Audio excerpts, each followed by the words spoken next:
Good afternoon and welcome to this bill hearing for the House Health Committee. I'm Chair Heather Bagnall with my amazing Vice Chair Bonnie Cullison, and I ask for your patience if we encounter any technical or streaming issues. This hearing is being streamed on the Maryland General Assembly YouTube channel. We do have a few virtual witnesses today, so again, if you can just give us grace as we go back and forth with our tech. Please note that food and beverages are not permitted in the gallery. Delegates may have drinks at their desks because these meetings can run quite long and we want to make sure that everyone stays hydrated. Please make sure to turn off your cell phones at this time or turn them to silent. If there are members who are not present here, know that they are in other committees testifying on bills, listening to bills, and they have other meetings, but they do remain informed on our proceedings. Please adhere to our usual committee rules of 1 question and 1 answer per panel, not 1 question and 1 answer from each panelist. And please keep your questions shorter than the answers. We will be going in this order today. House Bill 424, followed by 494, 747, 445, 446, and 442. And just a reminder that that sponsors are not time limited. Please keep your testimony within reason so we don't have to revisit that rule. And all witnesses have 2 minutes. We are going to start with House Bill 424, which is Delegate Kerr, who is returning to our committee. This is continuing care in a retirement community providers governing bodies membership. Delegate Kerr, if you can bring your panel and you can get started. And I do see that you have a couple of virtual witnesses on your panel. Is that correct? Yes, okay. We will bring up the live witnesses first. That is fine. Okay. So as soon as you're ready, you can go ahead and get started. Thank you. Slowly working my way back.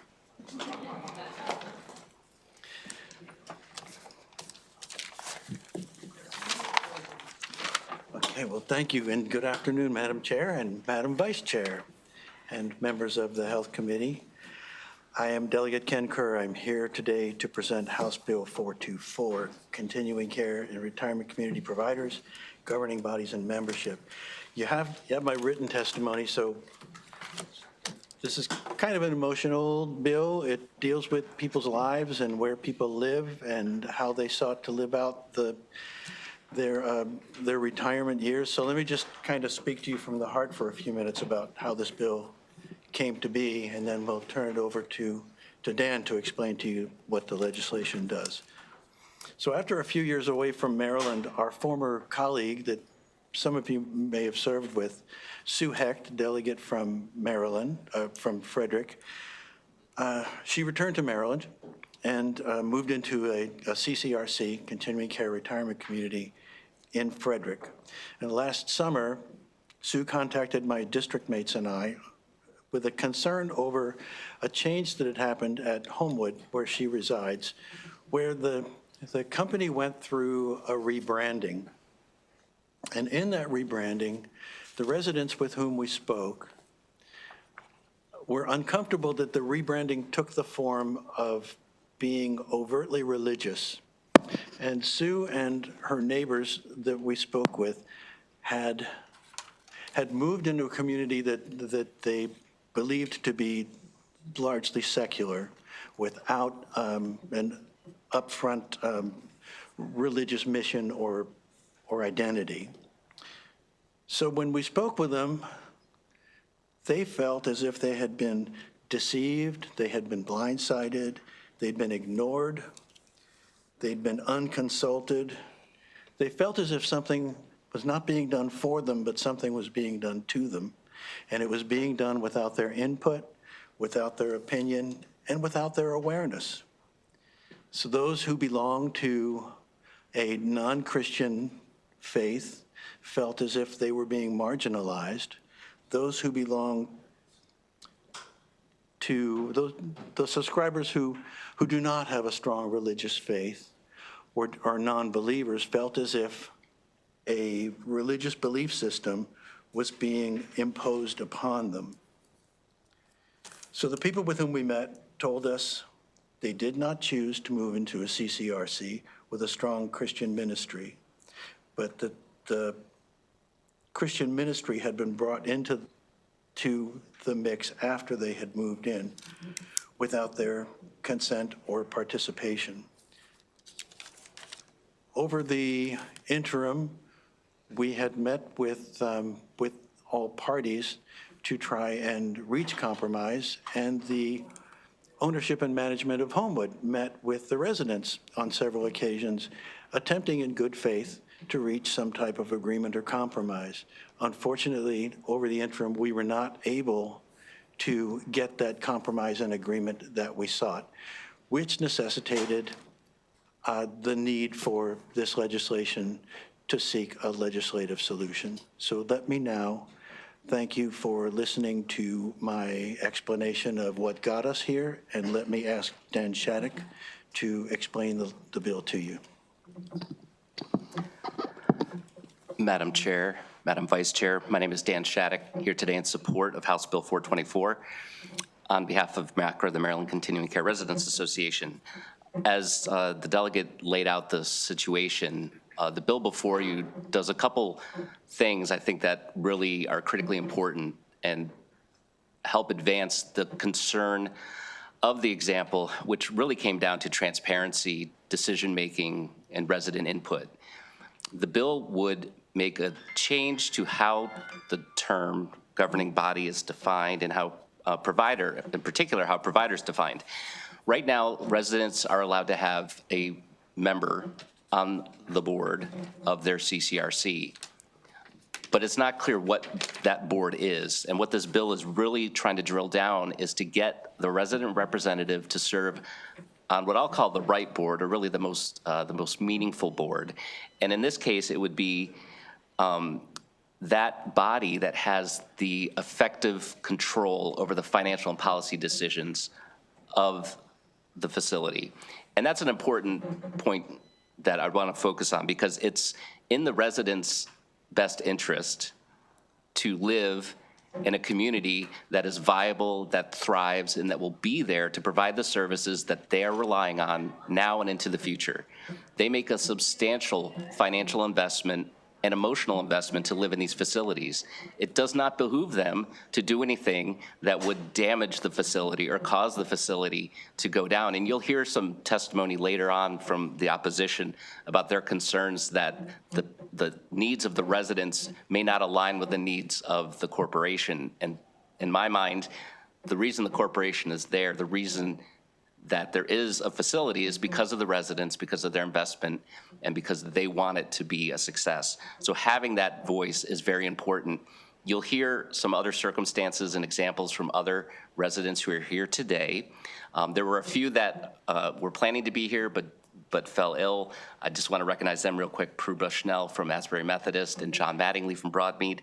They all have a story to tell, and it comes down to what this bill is really trying to do: amplify the resident voice, make sure that they're on the body, the governing body that counts.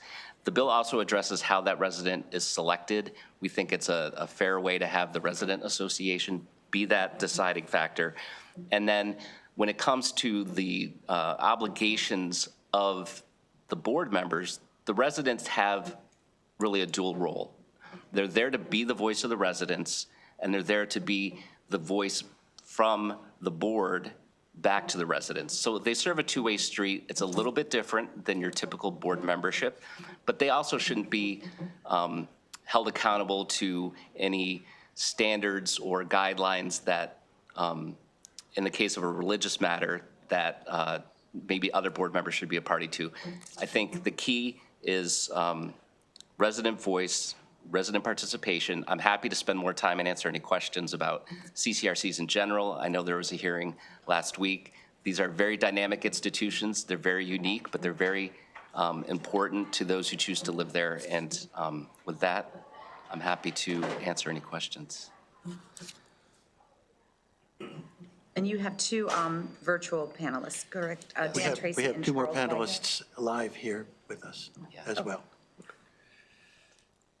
Do one of you want to go ahead? Let Dan go. Okay. Yeah, Madam Chair, if you If you please, let Dan Tracy go next, please. Thank you.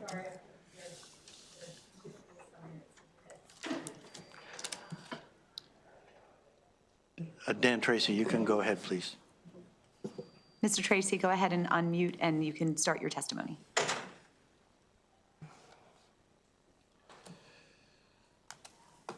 Mr. Tracy, are you able to hear us? Okay. We can hear you. Go ahead and start your Madam Chair and testimony. Committee members, my name is,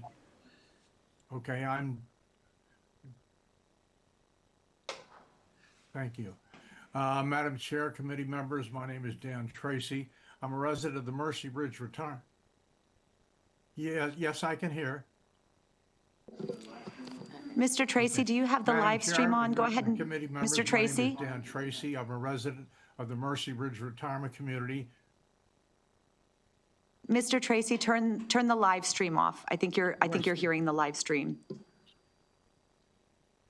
Hi, can everybody hear? Do you have the live stream on? Yes. Go ahead and mute the live stream, because then you won't hear yourself after you've spoken. So I have to turn. Okay. All right, it's off. All right. Go ahead with your testimony. Sorry about that. My name is Dan Tracy. I'm a resident of the Mercy Ridge Retirement Community in Timonium, Maryland, and I'm a vice president of the Maryland Continuing Care Residents Association. Some of you folks have served on the Health and Governmental Operations Committee over the last couple of years. In the course of reviewing legislation sponsored by MACRA, you've learned a bit about continuing care retirement communities, CCRCs we call them, including the fact that although the residents are the ones that bear the financial risk of these enterprises, we have no legal voting rights. And to address this inequity, the Maryland General Assembly has provided for minimal involvement of residents in financial decision-making by requiring that at least one resident serve in the governing body of the CCRC provider, and last year that right was expanded somewhat by providing for an alternate resident member.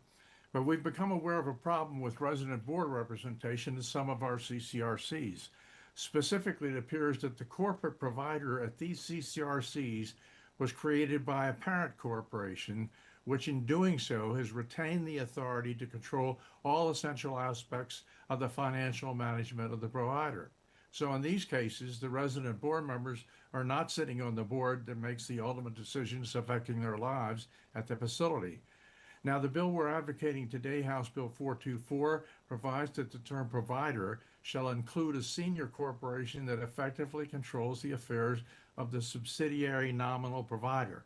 And the term governing body shall include the board of directors or similar group that directs the affairs of the senior corporation. We believe this interpretation aligns with the General Assembly's purpose of ensuring that the residents are represented on the governing body that actually controls the affairs of the CCRC. Thank you for your favorable consideration.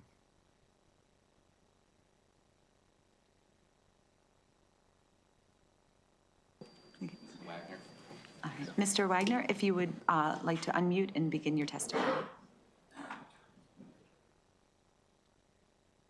I believe I'm unmuted. You're unmuted. Madam Chair, Vice Chair, and members of the House Health Committee, my name is Charles Wagner. I'm State Treasurer of MACRA and President of the Edenwald MACRA chapter. Edenwald is a CCRC located in Towson.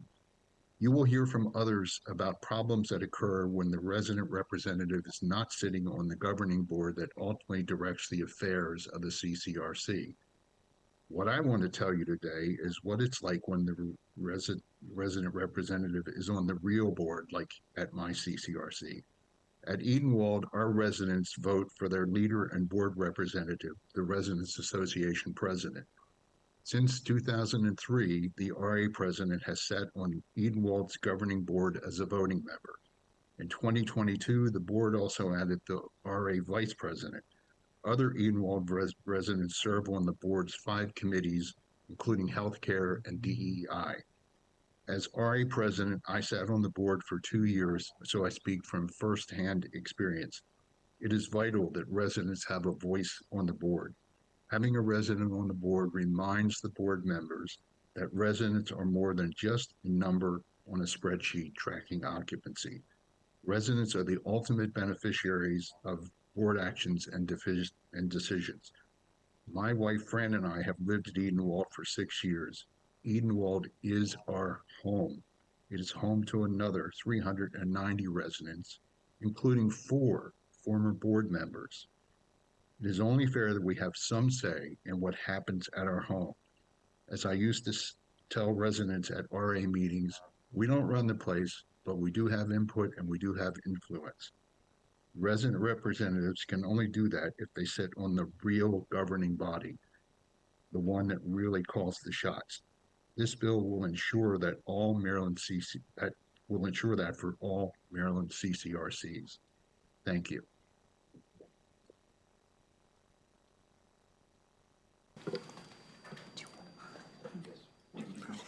Go ahead and begin your testimony. Madam Chair, committee members, my name is Bruce Wilson. I am a resident at Homewood Living Frederick in District 3. I'm here today to speak in favor of the SUHEC CCRC Transparency Act, the House Bill 424. Homewood residents and other CCRC residents want a seat at the table of the governing body with ultimate authority for decisions on finance and policy that govern our community. You might hear differently, but we are not at that table now. I moved to Homewood with my wife when I knew she would need advanced care. Like others who moved there within the past 7 or so years, we valued Homewood's diverse, warm, and welcoming vibe, advertised as non-sectarian. At the beginning of 2025, our parent company announced, without any resident involvement, a rebranding. We were now to be a ministry with a mission to honor Christ. It was not a glove that fit the diverse and welcoming hand we had experienced previously. That decision would not have been made with resident representation on the Board of Trustees. Resistance ensued. Imagine that I am your father and my late wife, your mother. You would be so pleased that I am in a beautiful home with many new friends and busier than ever, safe now and into the future.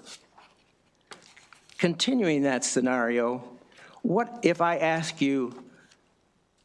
you ask me how things are going, and I tell you that I think I made the wrong decision, but feel stuck and can't afford to move again?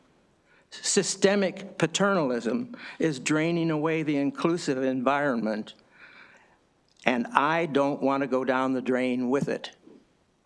How would you feel if I were your father and said that to you? As my child, you might say something's got to be done about that. That's why I'm here, testifying for some simple changes to the existing laws on CCRC governance that will bring us to the table. Thank you. I thank you, committee, for this opportunity. I will answer your questions if you have any. Thank you. Madam Chair and members of the committee, I'm Margaret Alford. I live at Lutheran Village at Miller's Grant. It's a CCRC in Ellicott City. When I retired, I wanted to continue to live independently, yet have available, if my needs changed, a full continuum of health care, from assisted living to memory care. CCRCs are designed for this. I, as all residents at Lutheran Village of Miller's Grant, have made substantial investment as an entrance fee, hundreds of thousands of dollars. After all, we were moving into our last home. More than that, we are a vibrant community that has little say in the financial decisions that will impact our lives for the rest of our time. Therefore, it is reasonable that the residents have an opportunity for input into financial management decisions. Currently, the provider at Lutheran Village at Miller's Grant is the provider.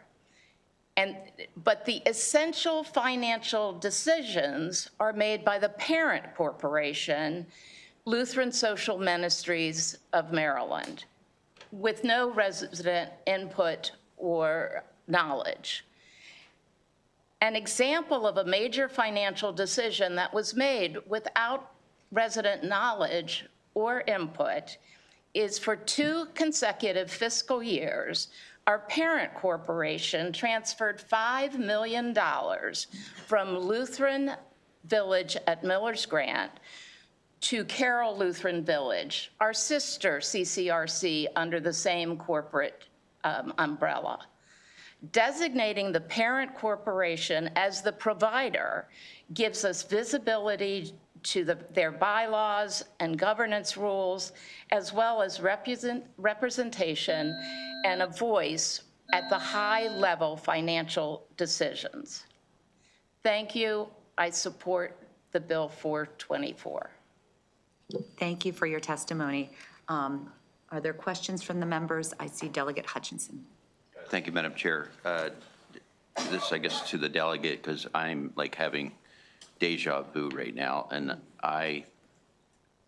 this sounds a lot like something we did last year, a bill that we did last year, the year before. Didn't we do this already, or is this that same bill coming back? I'm trying to recall the bill that we had. I thought the same thing, where we were putting a member on the board. I know that we had, Dan, do you have any knowledge about the bill? Yes. Let me have Dan answer. Sure. Yes, there was legislation a couple of years ago where we looked at a series of concerns regarding a number of things, from return of deposits to grievance procedures and representation of the residents on their boards. And at that time, what passed was the creation of an alternate member who could sit and attend board meetings, but they would only have a vote if the primary resident representative was not available.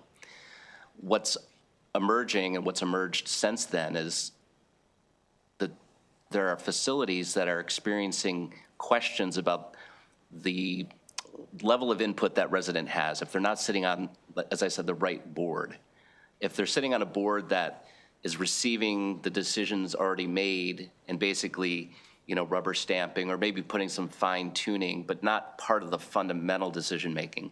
That's what started emerging after that bill passed across all of our chapters, not all of them, but most of our chapters. Questions arose, well, what board? We're not on the right board. How do we define what that board is? And that's what we're really trying to distill here is, yes, we have a resident voice, we have an alternate, but we want to make sure that the board that they're sitting on is the one that's making the most meaningful decisions, the most impactful decisions. So it's a little bit different, but it's building on what was passed 2 years ago. Thank you. I'll look up that, Sure. what happened last year and try to figure this out. Appreciate it. Delegate Shalega. Thank you, Madam Speaker. Oh, Madam Chair. This question/comment is directed to Dan Tracy. Good afternoon, Mr. Tracy. Former Delegate Martha Klima lived at Mercy Ridge, and now your newest resident, or maybe not newest, but about a month ago, former Delegate and Ambassador Ellen Sauerbray moved into Mercy Ridge. So We're delighted to have her. yeah, it's beautiful. I was over there helping her move in, and so my question/comment would be, please take care of Ellen. Thank you.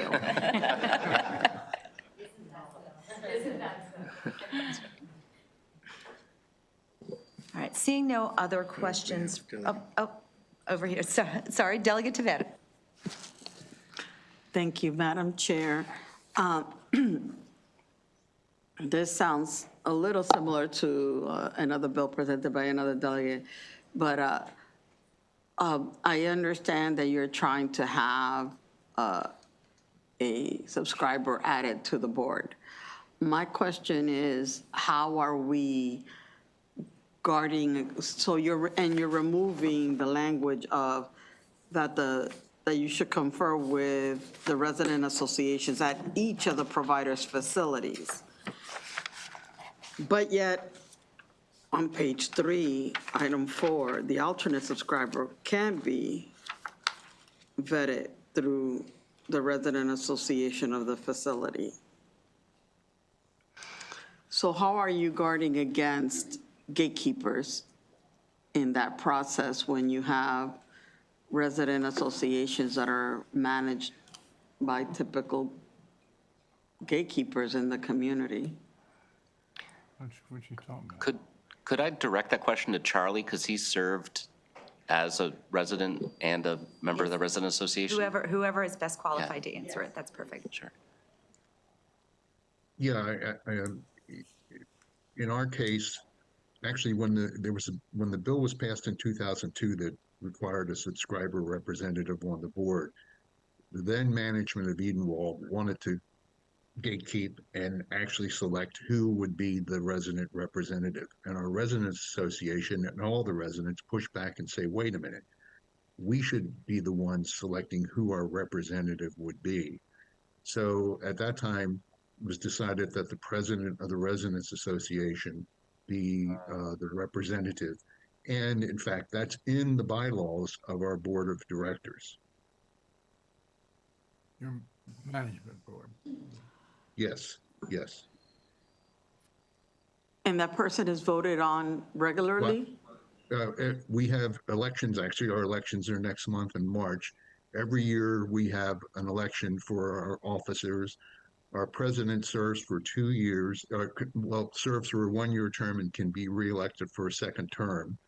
One of the benefits, one of our board members back in 2022, one of the governing board members thought it would be a good idea to have our resident association vice president also sit on the board, because if you're looking for effective representation from the residents that helps the board, that person would have been on the board for 2 years already, and then can serve another 2 years if they're elected, for president. So we kind of fought the battle back in 2003 that we should select our own representative.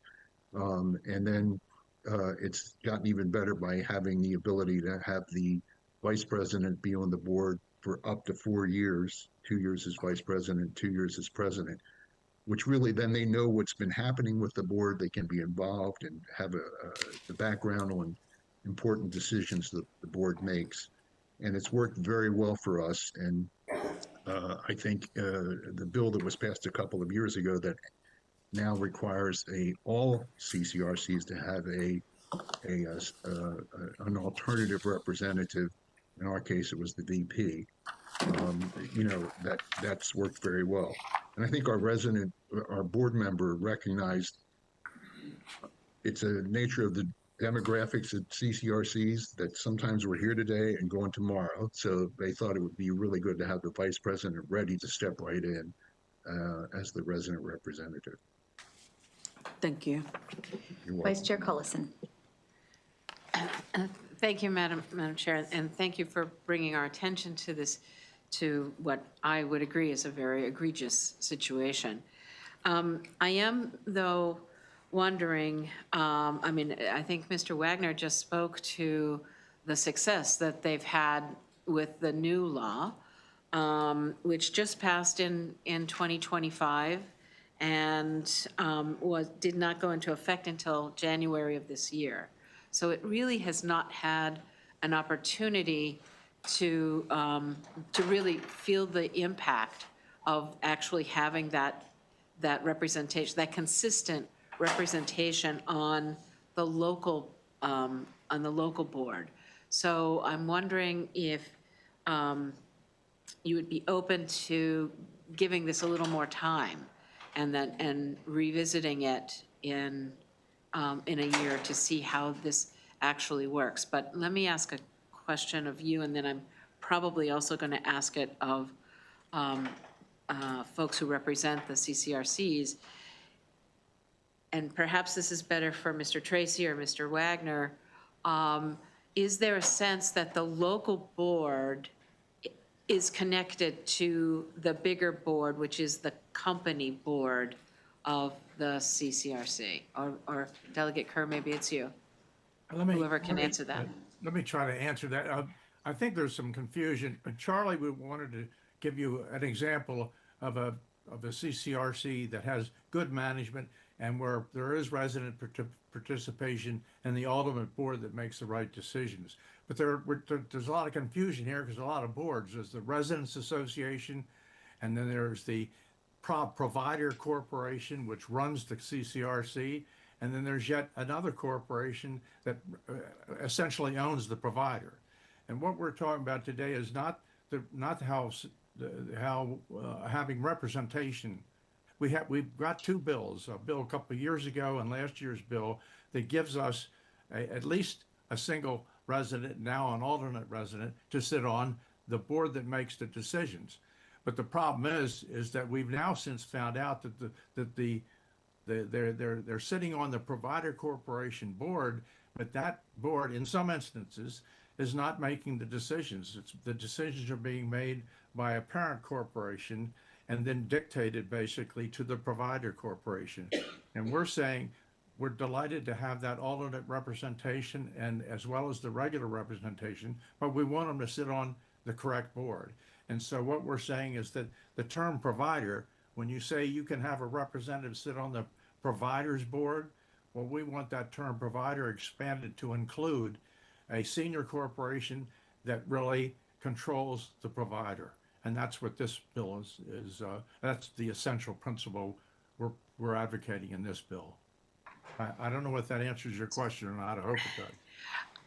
I mean, I think it clarifies what the bill is doing. I think what I'm asking, though, is what is the level of connection between the discussion at that local board that's not at that, the bigger company management board? Is there a connection between these two boards that are making decisions about the CCRC itself? Does any- Yeah, I think Margaret. If I could, I think Margaret, who mentioned about the transfer of funds between the two communities, was that their local representative was unaware of that. Correct me if I'm wrong, Margaret. That is true. When In other that words- transfer In other words, that happened, we decision did was know. made without the input from the local board. Is that correct, Margaret? That is correct.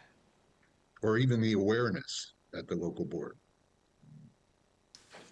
And if I could also. That is what I've been told, yes. Also, if I could address Delegate Collison's question a little bit more too. I think with respect to your comment about waiting a year, yes, that provision for the alternate representative has just come into force, but as I mentioned here at Edenwald, we've had the alternate representative, the vice president, since 2022, and I'm aware of at least several other CCRCs who have had that alternate representative. And I think kind of the point here is we could have 25 representatives on the subservient board, but if they're not the ones making the decision, if it's really happening at the board that's really calling the shots, it really doesn't make any difference how many we have. I think here it's where our representatives are, not how many or, how they're positioned. Thank you. Thank you. Delegate Lopez, followed by Kipke, followed by Johnson. Thank you, Madam Chair. I was really heartened to see that this bill is named after Delegate Sue Hecht, somebody who I have great respect for and who over the years I've developed a very close relationship with.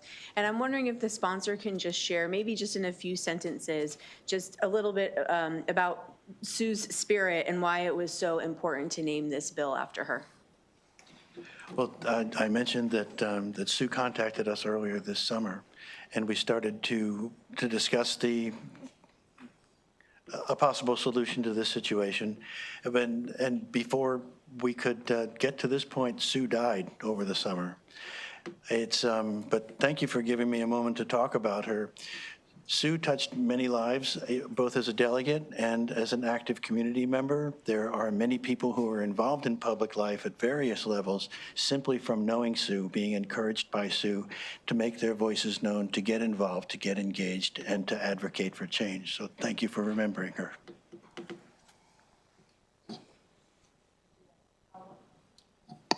I'm good with that, thank you. Thank you. Delegate Kipke, followed by Johnson, followed by Morgan. Thank you, Madam Chairman. To any of the residents who have disagreements with, whether it's Margaret, with the issue that you raised with the money being transferred, I'm curious if any of you sought third-party mediation to address the disagreement or the dispute or whatever you want to call it. I'm told that that is an option in your contracts, and I'm curious if that was pursued by anyone at any time and whether or not that was successful. We did not pursue that. We were told categorically over and over again that it was an operational transaction, and as an operational transaction, we had no need to know about the details. They had the ability to do that. So no, we did not. Okay, thank you. Delegate Johnson. Thank you, Madam Chair, and thank you, Delegate, for bringing the bill. I could see where this could really be a huge problem. And as corporations come in and buy up communities that are affiliated with the CCRCs, I can see how this could get a lot messier. So we have a provider board and we have, I'm going to call it a corporate board. So as corporate comes in and buys up the communities, it seems like they're playing a shell game with the provider boards. So as we consider this bill, I'd like to get my head around the scope of the issue that we need to think about and consider moving forward. So do you feel, whoever's best to answer this, do you feel that as corporate buys up multiple communities, are you saying that you think there needs to be a representative from every community on the corporate board? Or how would you work that as we move forward? Probably Dan Tracy. Let's have Dan Tracy answer that. Okay, that's essentially, yes, we're talking about, we have 4 of the 19 chapters, we know that they have this problem because we were able to get the bylaws for those chapters and confirm this problem. There may be more, but yes, I think the way of dealing it was we've got the right to have if there's a network, let's say of a parent corporation that owns 3 CCRCs, let's say 1 in Pennsylvania and 2 in Maryland. The 2, there ought to be representatives from the 2 Maryland CCRCs on that board. That would be the implication of what we're asking for. There are going to be different ways of addressing it. I think we're different groupings of corporations. But yes, and that's one of the ways that we would be trying to pursue this. We haven't got into the implementation, but the principle would be as you just stated.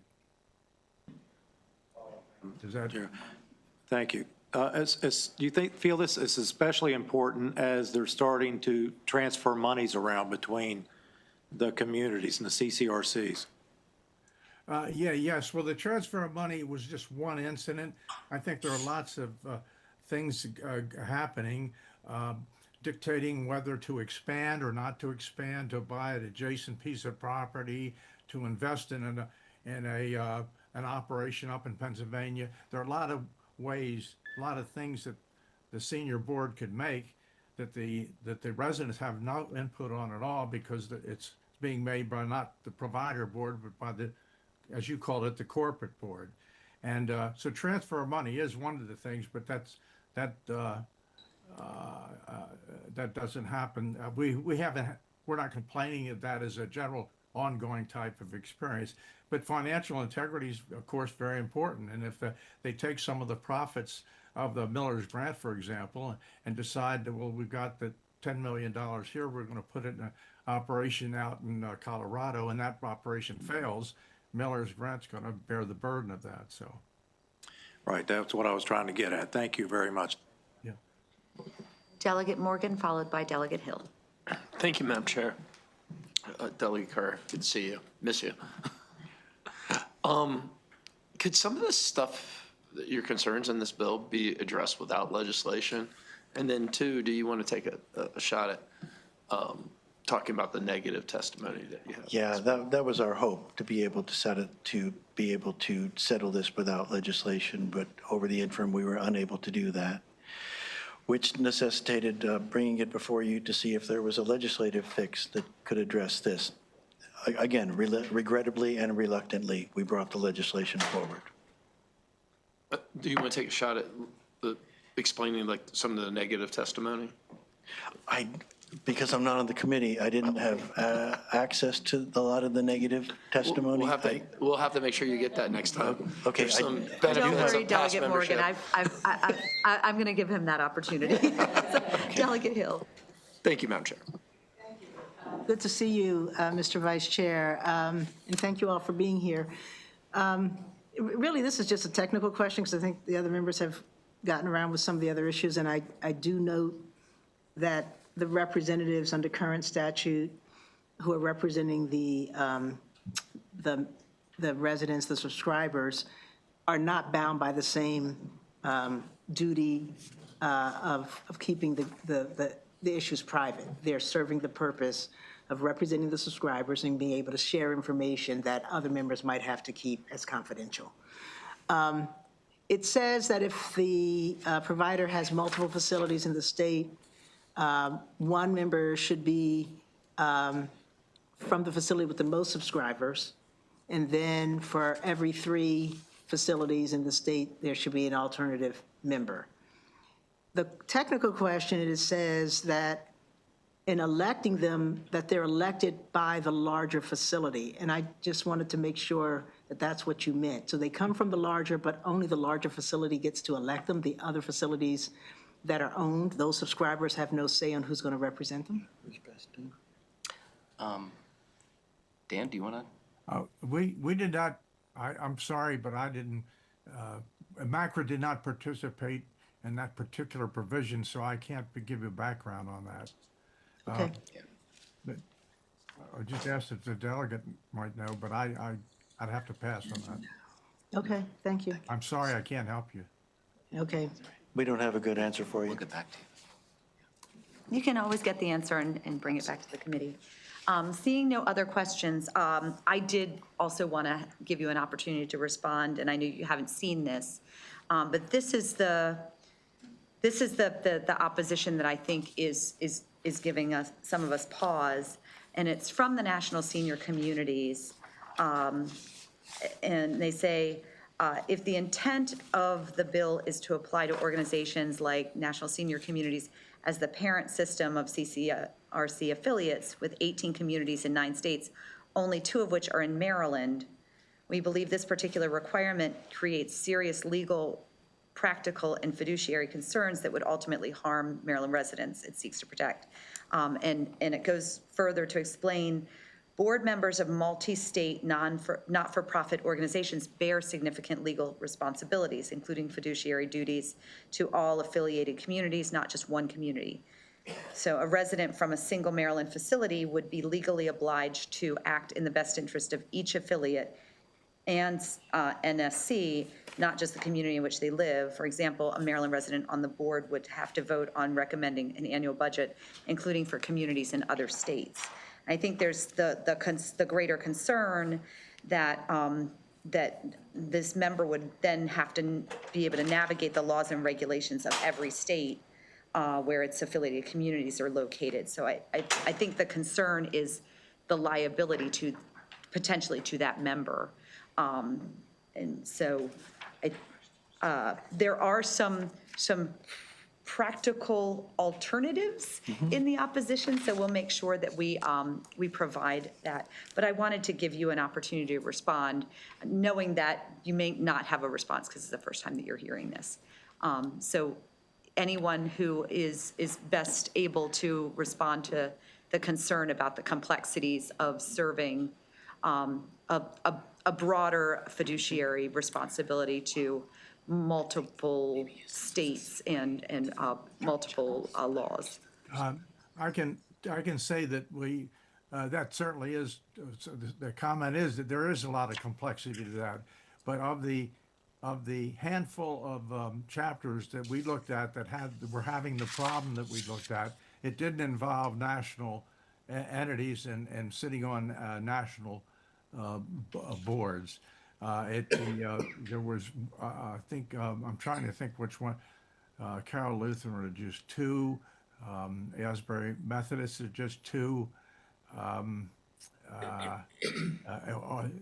The only one that comes close is the Axe, and they have 4, but we don't.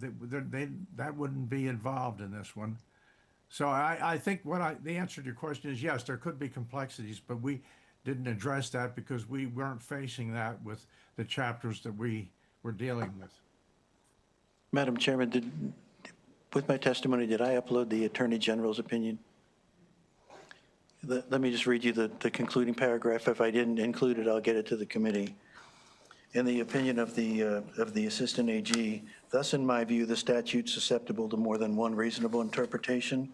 I think a court could interpret governing body as used in Section 10-427 either way, to either cover or not to cover the governing body's provider controlling parent, though I think it's slightly more likely a court would find that the membership requirement does not apply to both the parent's governing body and the subsidiary provider's governing body, and that interpretation would pose somewhat illogical collateral requirements on the parent's board.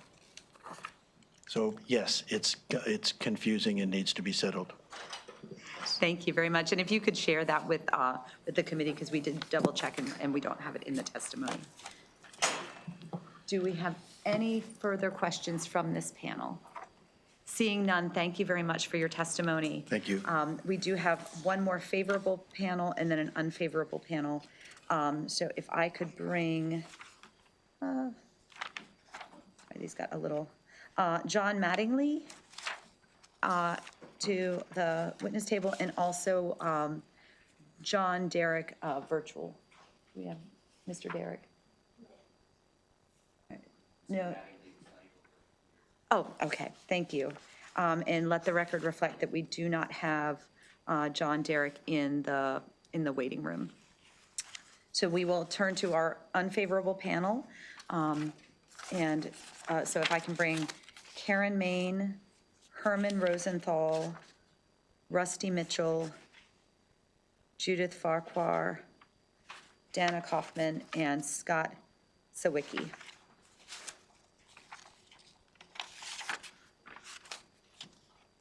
Yeah, I'm going to take you all at once because it is only 6, so. Oh, did I miscount? Oh, Allison Saborowski, I'm sorry. You were on, I was on the wrong page, so. Yes, so Allison's, so we'll do it this way. Allison Saborowski, Karen Main, and Herman Rosenthal. And then we'll bring up everyone else. Does that work? So just, yeah, just stand by. So Allison Saborowski, Karen Main, and Herman Rosenthal, you can get started when you're ready. Thank you. Thank you, Madam Chair, Madam Vice Chair, members of the committee. My name is Allison Saborowski, here today on behalf of Leading Age Maryland. We respectfully request an unfavorable report on House Bill 424, and you have our written testimony. I want to note that Aaron Greenfield, our registered lobbyist, requested that Herman Rosenthal, who's an attorney and practices in this area, join me today in the event the committee has technical or legal questions. So we heard from some residents who are supporting this bill. I did want to note there are many who oppose it. Unfortunately, a Homewood resident who intended to oppose the bill today chose not to attend the hearing. They expressed concerns about feeling unsafe, intimidated, and threatened by the residents leading this legislative effort, but they gave me permission to share that on their behalf. I think this underscores the incredible importance of a shared responsibility, both leadership and residents, in creating an inclusive environment where all viewpoints can be shared safely. I wanted to just note quickly, there was a comment made by one of the proponents that they did not involve national entities in this bill, and their intent was not to do so. However, if this legislation went into effect, it would absolutely affect any national entity that has a community in Maryland, which is why we are so deeply concerned about the unintended consequences of this legislation. We can't pick and choose which bill is going to apply to which CCRC. It's going to apply to all. I wanted to also share, it's a unique requirement at all to have residents required to serve on CCRC boards. 41 states are completely silent on this, and we think it's incredible and good that Maryland requires residents on the board, and we share that goal that collaboration and open communication are incredibly important. So our main concerns with the bill are threefold, very briefly. It undermines sound governance and fiduciary responsibility, rewrites the term control beyond its current legal purposes in the statute. It breaks longstanding legal and regulatory boundaries by confusing Maryland's regulatory framework. We compromised in good faith on bills the last 2 years, and following up on Vice Chair Collison's comment to allow more time for those things to go into effect, and for both parties to really exhaust all other options before we're coming to the table for legislation again. For these reasons, we respectfully request an unfavorable report on House Bill 424. Thank you. Thank you very much. And Karen Main, you're testifying, correct? Good afternoon, Madam Chair Bagnall, Madam Vice Chair Collison, and members of the Health Committee. Appreciate the opportunity to testify today. My name is Karen Main. I have served the Home and Living Frederick community for over 38 years, including many years as Executive Director. I respectfully request an unfavorable report on House Bill 424 because of unnecessary and does not reflect strong systems of the resident engagement we already have in place. At Home and Living Frederick, resident involvement is part of our daily operations. Our association regularly submits reports to the governing board before meeting, ensuring resident perspective, including in the board deliberations. The board consults with resident association when appointing resident board members. Those residents meet the same fiduciary standards as all other directors. We also have more than 20 resident-led committees that provide direct input on dining, wellness, facility, safety, and our programming. These committees meet regularly with leadership and influence operational decisions. In addition, we conduct annual resident satisfaction surveys. In the past year, residents have rated the overall quality of care at a 94 compared to a national benchmark of 82 across more than 1,000 senior living providers. That data reflects both strong care, meaningful resident engagement. I also provide a regular monthly campus update, sharing board decisions, financial information, inviting residents' questions to promote transparency and trust. Based on my decades of experience, House Bill 424 would not enhance resident voice. Instead, it would impose a statutory mandate on communities that already have effective collaborative governance systems in place. For these reasons, I respectfully urge the committee to issue an unfavorable report. I thank you for your consideration. Thank you for your testimony. And Mr. Rosenthal, you're here for questions only, is that correct? Madam Chair, just to hear at the request, as Allison indicated, at the request of Mr. Greenfield, registered lobbyist, in the event that there are technical questions, happy to address them. I would like to add, though, I did listen intently to the panel in support of the bill and issues that they raised, and would like to mention to the committee that the bill should not be viewed in a vacuum, that there's significant legislation and regulations already on the books with the Department of Aging implementing all of those requirements, including restrictions on the transfer of funds from a provider that is subject to Department of Aging regulations as well as the statute. There are mechanisms under the Department of Aging statute to deal with resident issues and complaints, including an ombudsman. But probably the most important point is the one that Allison made at the beginning. The bill as drafted, even if it's not intended, but as drafted, would pick up CCRC systems that operate in Maryland as well as in other states. Thank you very much. Thank you for the clarification. Let me open it up to questions from the members. I see Delegate Kaufman, followed by Rosenberg, followed by Alston. I'm sorry, this question is, I'm not going to call you by your last name because I don't want to mispronounce it, but this question is for Ms. Allison, who represents Leading Age. Delegate Kerr said 2 times in his testimony that he introduced the bill reluctantly and because consensus could not be achieved. And so my question to you is, I understand you don't like the bill, and you say, you know, give it time and things like that. But what makes you think that since consensus could not be achieved this interim, that there's going to be consensus achieved anytime soon, and that's why we should, you know, hold off on the bill if nothing could be consensus could not be achieved this interim? What makes other interims different? Thank you for the question, and I know I have a complicated last name, so you can call me whatever you'd like.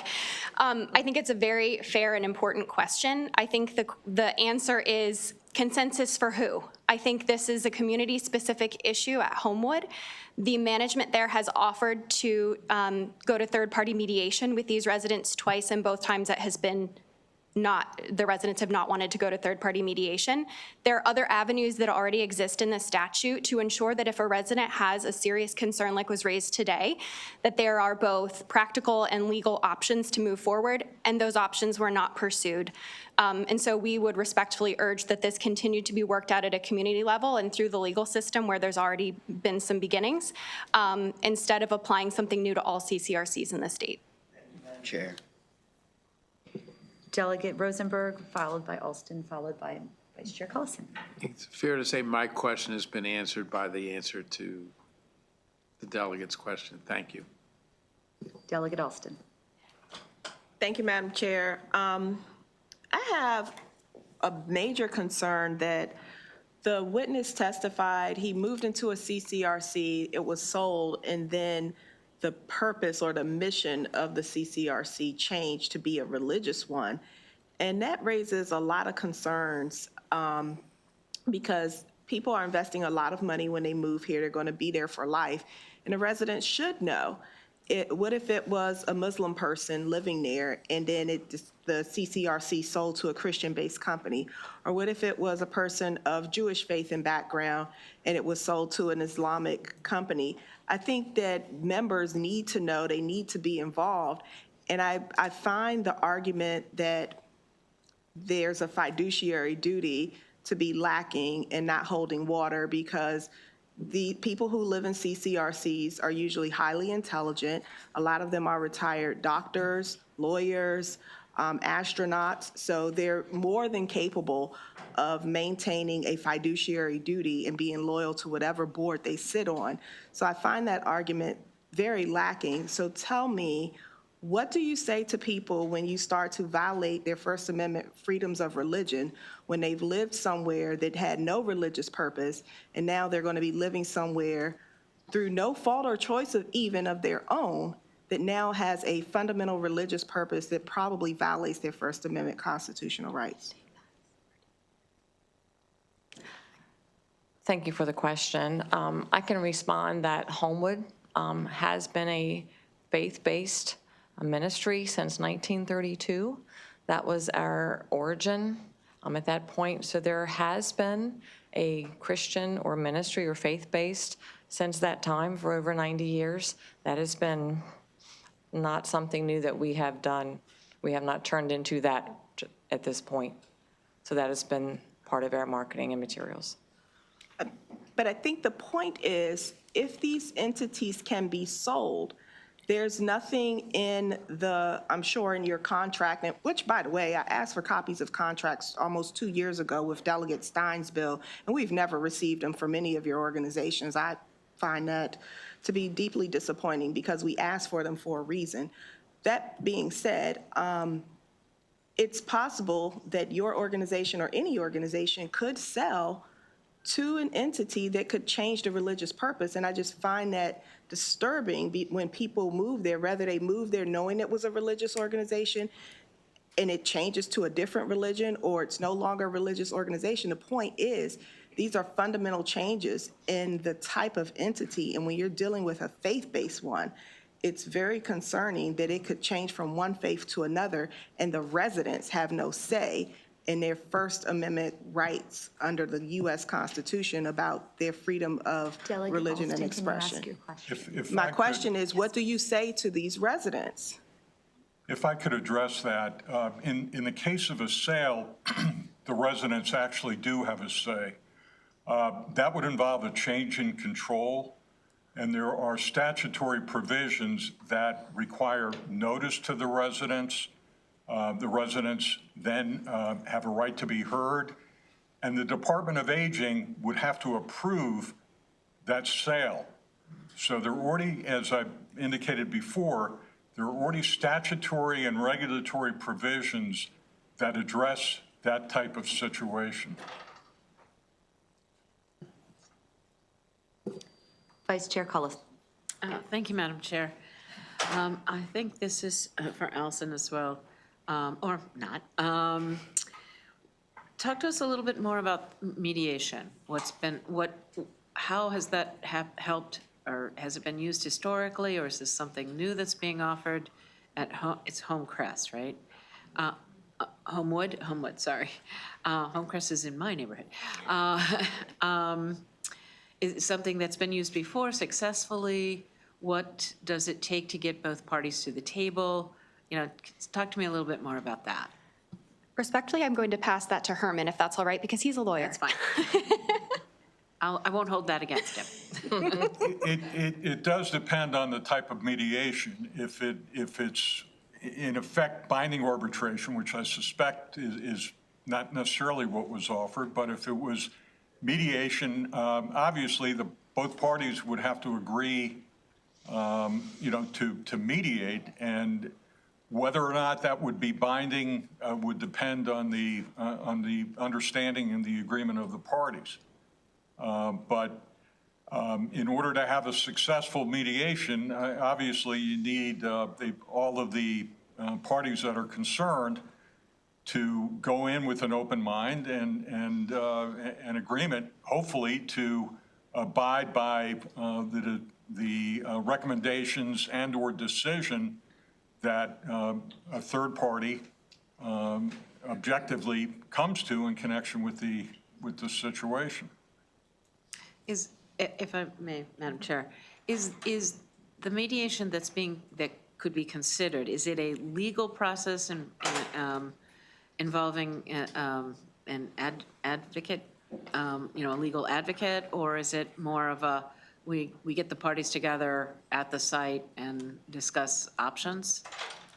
I'm not personally familiar with the Homewood residence and care agreement, so I can't address what may or may not be in that particular resident and care agreement. But the parties may or may not be represented. I would think, in a typical situation, they could be represented by counsel who presents the case to a third-party objective mediator. Right. Okay, thank you very much. Appreciate it. You're welcome. Your help. Delegate Johnson. Thank you, Madam Chair, and thank you for coming to testify. Since this issue has come up again, and following up on Delegate Alston's comment, for the second time, can we get a copy of the contract? And if so, who will be responsible for getting that to the committee? Sure. I will connect with the Department of Aging, who I think could probably also provide some great insight on this, since they review and approve every contract that a CCRC uses. And then if there are every contract is different and reviewed individually. If there's specific communities that you're curious about what their contracts are like, I'm happy to make that connection with the community. All right, thank you. Thank you, Madam Chair. Thank you, Delegate. I had written down the same question. I see no further questions, so I have a couple. Obviously, this is,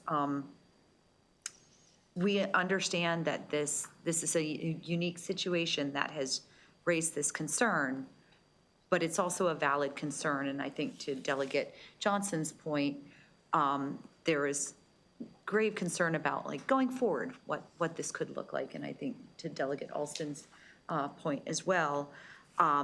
So can you speak to what tools are available should residents have a concern about the changing mission of this, what is, as we know from our previous hearing, it is long-term care insurance. It is an insurance product. And it is unique to have an insurance product where the mission of it could change in the midst. So what are the tools, and who is invited to participate in mediation or arbitration is offered? And how do we ask folks to come into arbitration or mediation with an open mind when they feel they've already been betrayed from their contractual obligations? So if you could just speak to those tools and who participates and what we have now, so that we can understand how this would or wouldn't fit into that mix. Whoever is best to answer. Thank you for the question, and I could certainly attempt to answer that, but I really feel that some of the additional Homewood representatives who are here today might be able to address that more specifically. Is that all right, Madam Chair? Okay. That is perfectly reasonable. We always want to be efficient, so if there's someone in a future panel that is more equipped to answer that. And now they have a preview. Madam Chair, if I could just supplement the answer a bit. Again, I mean, there is a contractual relationship between the provider and the subscribers or the residents. It's governed by the residence and care agreement. So as an attorney, and again, I don't represent Homewood, so I'm not speaking to the Homewood situation. I'm speaking as a general matter. But if there is an issue that arises, you know, as an attorney, you first look to the residence and care agreement to see if it's addressed there. There may be policies in addition to the residence and care agreement that might control. Then there are also mechanisms already in the statute. As I mentioned before, there's an ombudsman who is to address issues, grievances that are raised by residents. There may or may not be an arbitration provision or a mediation provision that's included in the agreement as well. But if it is, that would also govern the you know, either the arbitration or the mediation. Thank you very much. Seeing no further questions, this concludes the testimony of this panel. Thank you for your testimony. I have one more unfavorable panel, which is Rusty Mitchell, Judith Farquhar, Dana Kaufman, and Scott Sawicki. And just to confirm, we do not have John Derrick in the waiting room.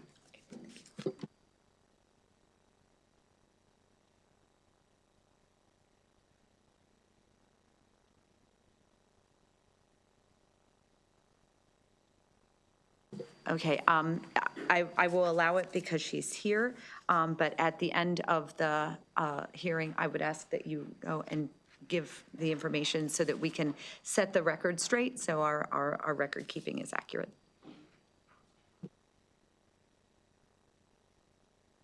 So if I can have all the witnesses to the table and go ahead and get started when you're ready.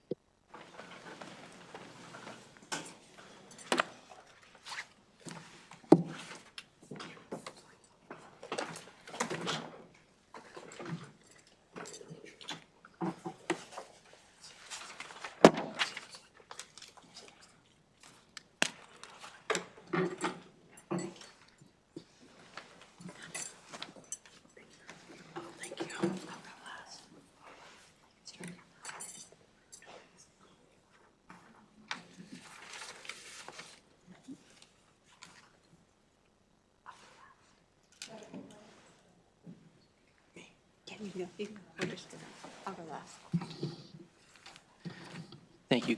Good afternoon, Madam Chair, Madam Vice Chair, members of the committee.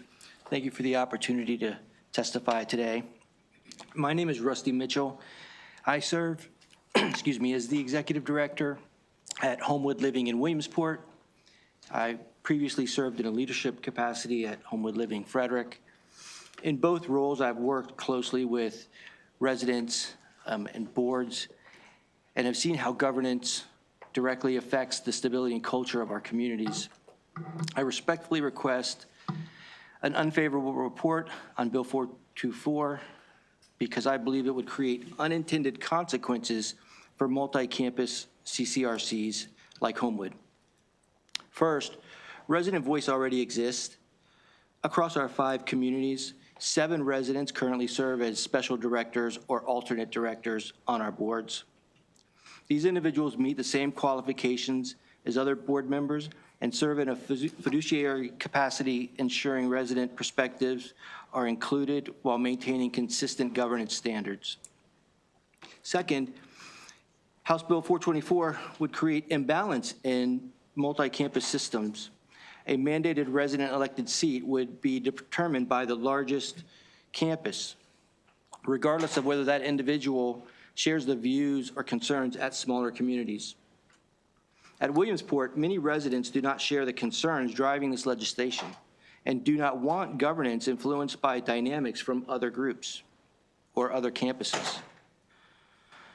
Finally, the bill would actually reduce residents' participation, or could reduce residents' participation. To manage fiduciary risk and conflict, organizations may be forced to restructure boards, potentially reducing the number of resident roles that currently exist.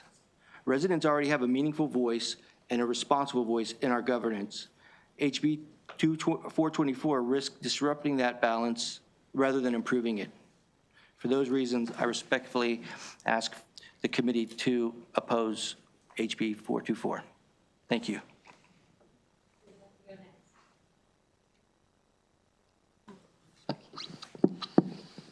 Good afternoon, members of the committee. My name is Dana Kaufman. I'm here on behalf of Lifespan, and we also oppose this legislation.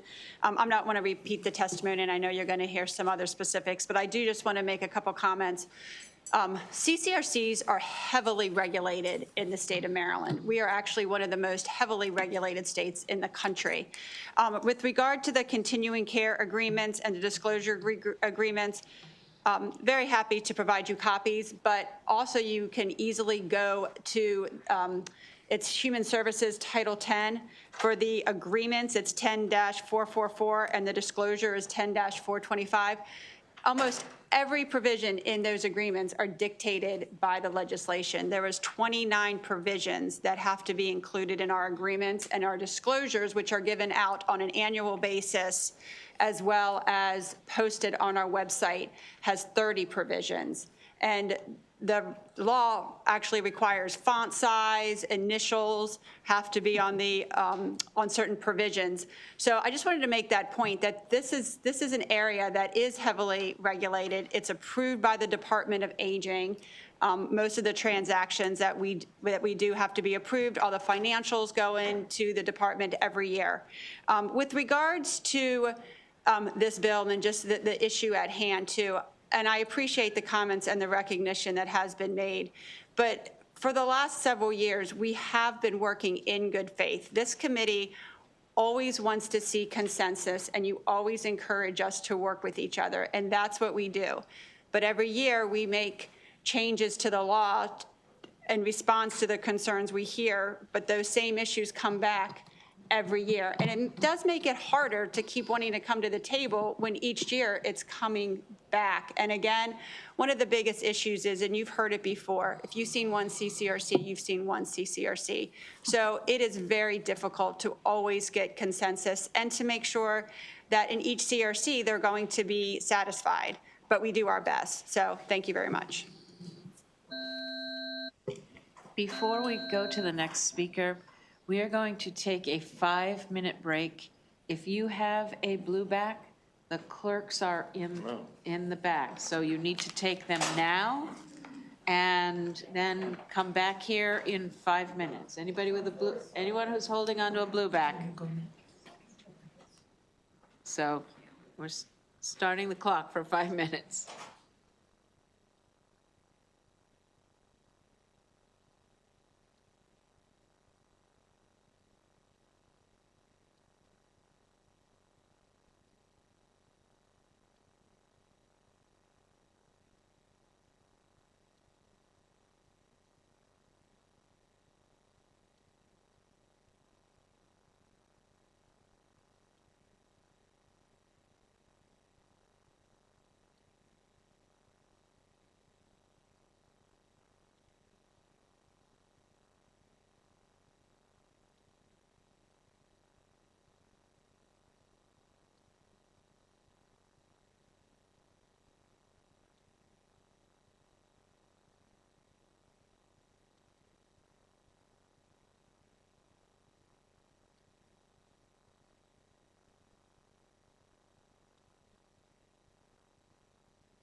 Okay, thank you.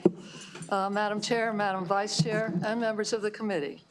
I'm Judith Farquhar, a resident of Friends House Retirement Community in Sandy Spring.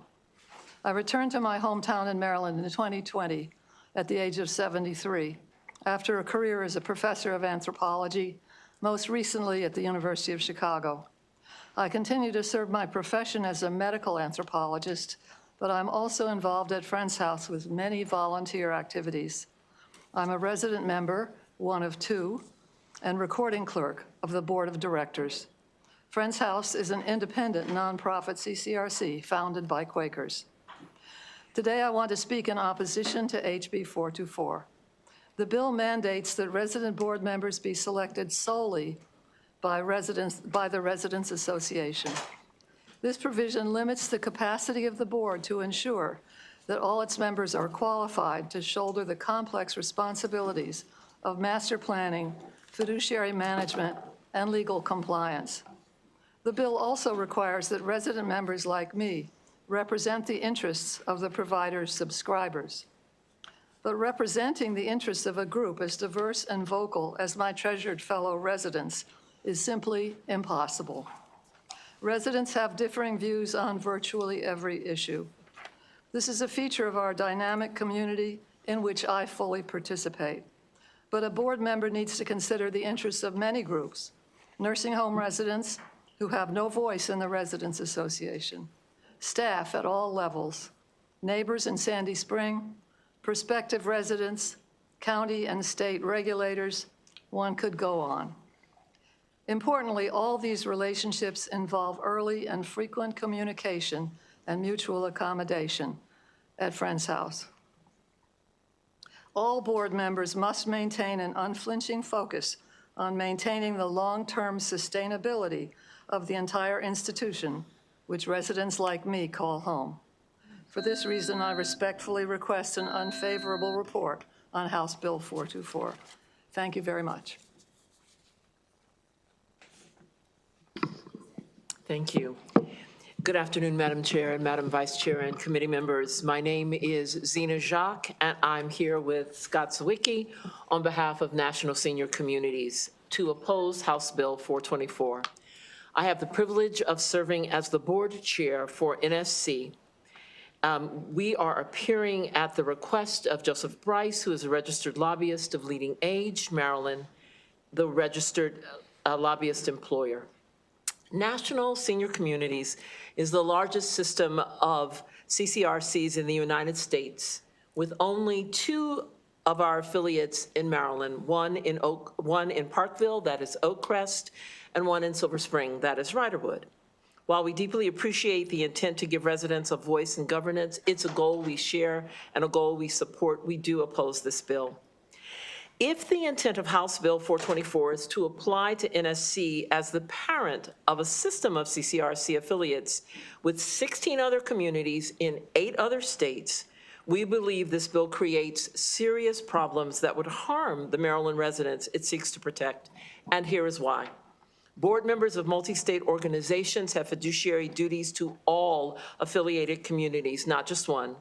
For example, in our governance structure, a Maryland resident on NSC's board would be required to recommend the approval of raising fees for residents in all those other states. Directors face personal liability for breach of fiduciary duty. An unintended consequence of the bill could expose a resident director in Maryland to legal risk involving regulatory structures in states in which they do not live. Does the Maryland state legislature want to subject Maryland residents to CCRCs and the legal consequences stemming from how other states regulate their CCRCs? How confident is this body in how other states go about regulating their businesses? And the practical problems are just as serious. Service on the parent board of a multi-state system requires learning different state approaches to how CCRCs are regulated in areas and disclosures and required funds. I spend over 1,000 hours, and my colleagues even more, and we oppose the bill because of the complexities that we would be swept up in. Good afternoon, Madam Chair, members of the committee. My name is Scott Sawicki, and I am here on behalf of National Senior Communities to oppose House Bill 424. While we may be national, we are incorporated in the great state of Maryland, and we really love Maryland. I have my master's degree from UMBC. Go Retrievers. Yet 16 of our 18 affiliates are located and regulated outside of the state of Maryland. We are unclear if the bill is intended to apply to NSC or organizations that support communities in other states. The bill seems to be spurred by a few situations, a few local situations. Here's the current state of our two Maryland affiliates that Zena mentioned, Oakcrest and Riderwood, two of the three largest CCRCs in Maryland. Oakcrest in Parkville has achieved 98% occupancy in independent living with over 1,700 residents, 92% overall satisfaction, an A rating from Fitch with a positive outlook, and 1,235 days cash on hand.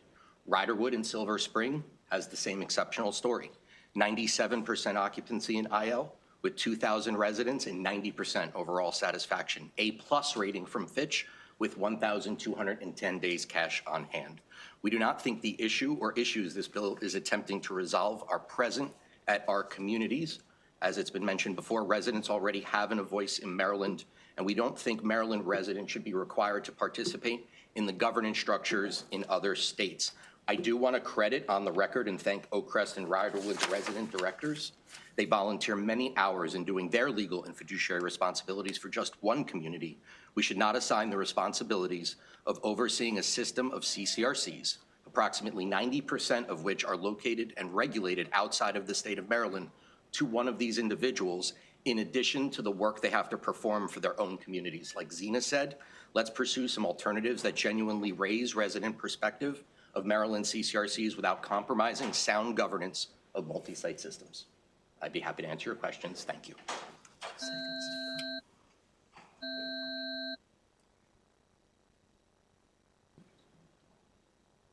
All right, I'm going to open it up for questions from this panel. Delegate Shalega. Thank you, Madam Chair. Thank you for being here. I guess this is for Zena or Mr. Zwicky. I represent Oakcrest.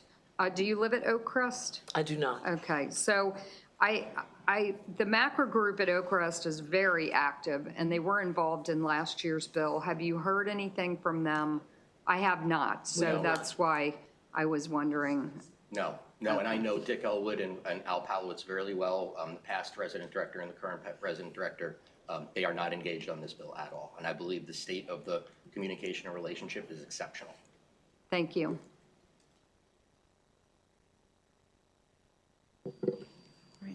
I see no further questions, but I have a question, and it's sort of a follow-on to the previous panel. I think Mr. Rosenthal had alluded to this because there is a concern about the transfer of funds from our state CCRCs, which sound like they are, we are doing our fiduciary responsibilities.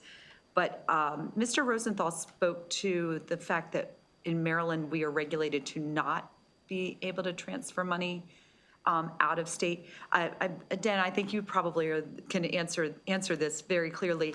Can you just direct us to where that is? Is it in statute? Is it in regs? Just so that we know that our regulatory framework is securing the fiduciary responsibilities of our CCRCs. Correct. It is in regulation, and I can provide you with that information as a follow-up. That would be great. Thank you so much. Any further questions for this panel? Seeing none, thank you for your testimony today. This concludes this panel and also concludes the hearing on House Bill 424. We are now going to go to House Bill 494, and my wonderful vice chair is going to take over as I head to the table. And if I could ask my favorable panel to join me.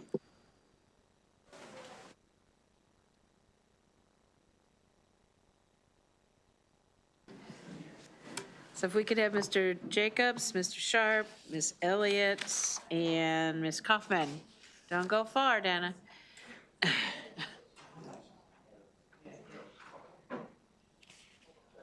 Yes. David? How are you doing? Good. Mr. Sharp, come on up. No? I think he's going to. Okay, Please just answer. okay. I need Dana, Robin. Is Robin still here? I don't She might be in testifying Yeah, on she another might- bill. Had to go. Yeah, That's all right, we can get started. yeah. There she is. Okay, Robin there we go. and Dana, too.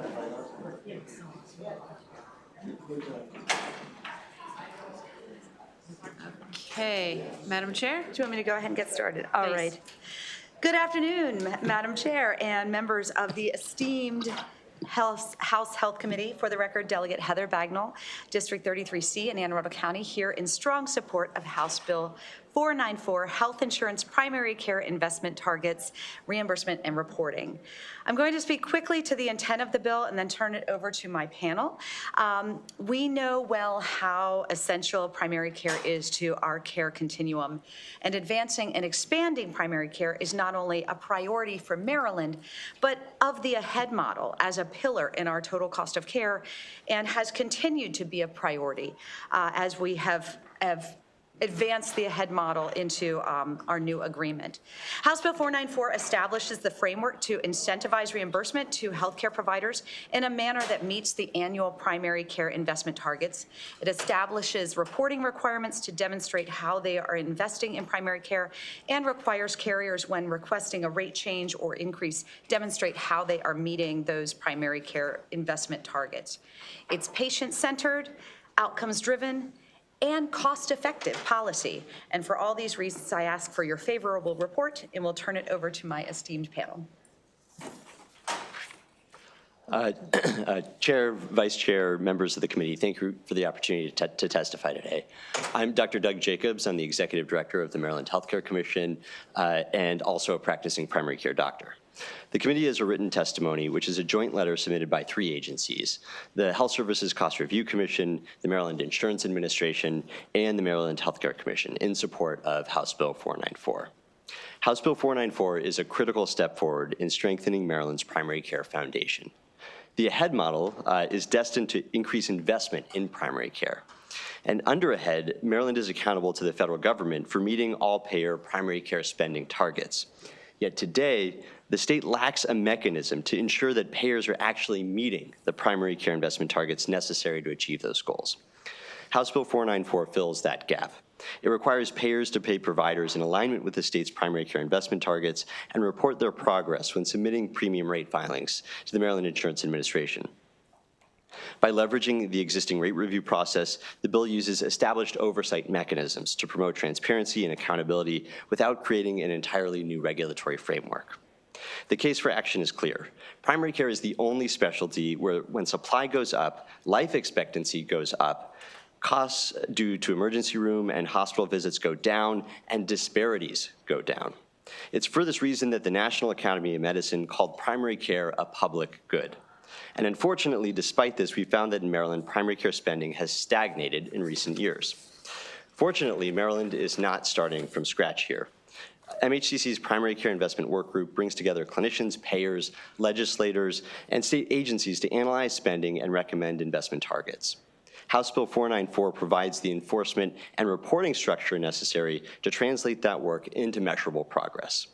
Primary care is a public good, and this legislation positions Maryland as a leader among our peers in meaningful primary care reform. For these reasons, the Maryland Healthcare Commission respectfully urges a favorable report on House Bill 494. Good afternoon, Robin Elliott. I'm here today on behalf of the Maryland Community Health System, which is a network of federally qualified health centers, as well as the American College of Nurse Midwives. And I want to start by first thanking Dr. Jacobs and the Maryland Healthcare Commission staff, who've been very, very inclusive and thorough in putting together the primary care investment work group. Includes representatives from both of the clients that I named, and I've always heard just very positive remarks about their experiences. Primary care is the backbone of our healthcare system, and wanted to really highlight something I don't think everyone always knows. It's not as intuitive. And that is our community health centers, our federally qualified health centers, rely on commercial payers. They do see a very large percentage of people who are uninsured or people who are enrolled in Medicaid and Medicare. But in some areas, the makeup of their patient composition could be as much as a third commercial payers. And our FQHCs are often really the cornerstone of our primary care systems, particularly in rural areas. So we very much support this bill, the idea that we are being thoughtful in how we do rate setting and reporting, and that everyone is at the table to make the system work. Thank you very much. Are there any questions from the committee? Delegate Hill. Thank you. Thank you for the bill, Madam Chair. Just a quick question. Is this addressing the rate of reimbursement for the providers who nationally are paid so low, or is it primary about what services they're being reimbursed for? How does this work? Thanks so much for the question. I can take it. So it essentially could be both. The bill looks at overall investment into primary care, and so that is both reimbursement levels and the types of services that are being reimbursed for. And so the work group that was just discussed, we're really looking at the type of team that can care for Marylanders in the most effective way and trying to shoot for targets that specifically would allow for the greatest access to primary care as a piece of it. Thank you. Thank you.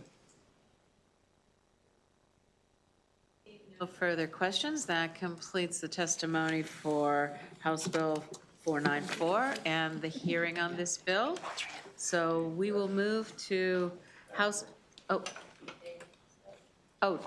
Dana, did you? Sorry, I thought you left. I'm sorry. I saw you walk out the door. No, we didn't.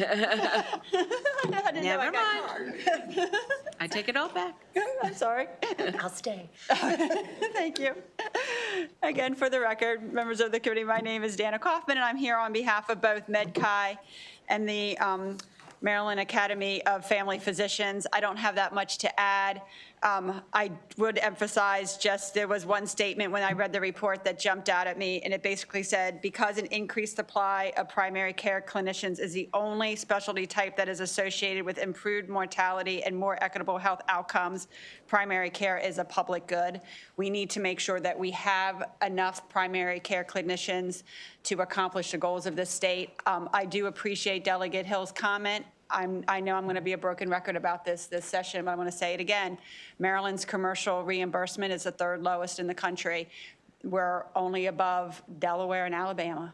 So I think that you're going to hear that, and we're going to be looking towards these issues, this bill and others to try to increase and address that issue. Thank you. Thank you, and I think that's exactly what this bill is attempting to do, at least address it in part. Any questions for Ms. Kaufman? Seeing none, thank you very much. And for the record, this does conclude the hearing on House Bill 474, and we'll move, or 494, and we'll move to House Bill 747, which is Oversight Committee on Quality Care in Nursing Homes and Assisted Living Facilities. Delegate Kipke. Thank you, Madam.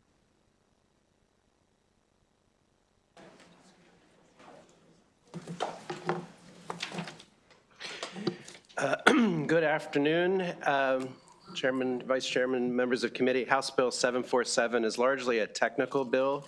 It's a cross-file bill of my senators. Essentially what it does is it changes the names of the committees, because they've changed in the House and the Senate, as it relates to people who are appointed from those committees on the Oversight Committee on Quality Care in Nursing Homes and Assisted Living Facilities. There is an amendment that was requested by the department to also use this bill as an opportunity to update some of the representatives on the committee. Some of the organizations change, like HFAM and things like that. So it's largely technical, and I ask for your favorable consideration. Thank you. All right, are there any questions for the sponsor? Seeing none, thank you for your testimony. We do have a favorable with amendment. Aaron Greenfield.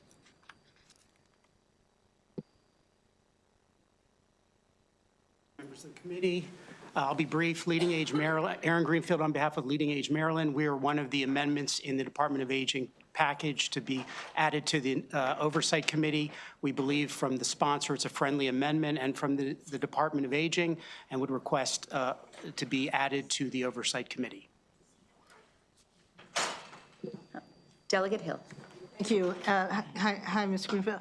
And I think it was actually for the previous panel, but I'll ask you, because I have to ask you because you're the panelist, is there a reason would there be a reason for us to use this bill or some other instrument to say everywhere in our statute where we refer to membership being appointed by the Health and Government Operations or Committee, that we blanket change all of that to the Health Committee, as opposed to going, one by one through every committee or where every reports and all those things that are coming out?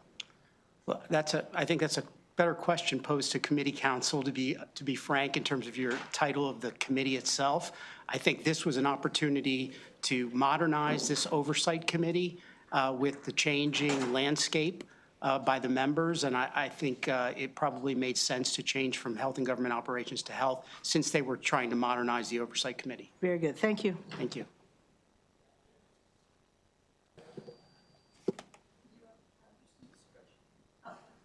Seeing no further questions, this concludes this panel and also the hearing on House Bill, what's that? House Bill 747. I don't know what's happening around here. We're going to go now to House Bill 445, Delegate Martinez, Maryland Medical Assistance Program and Health Insurance Coverage for Orthosis and Prosthesis, So Everybody Can Move Act. Delegate Martinez, if you want to bring your panel, and you can get started when you're ready.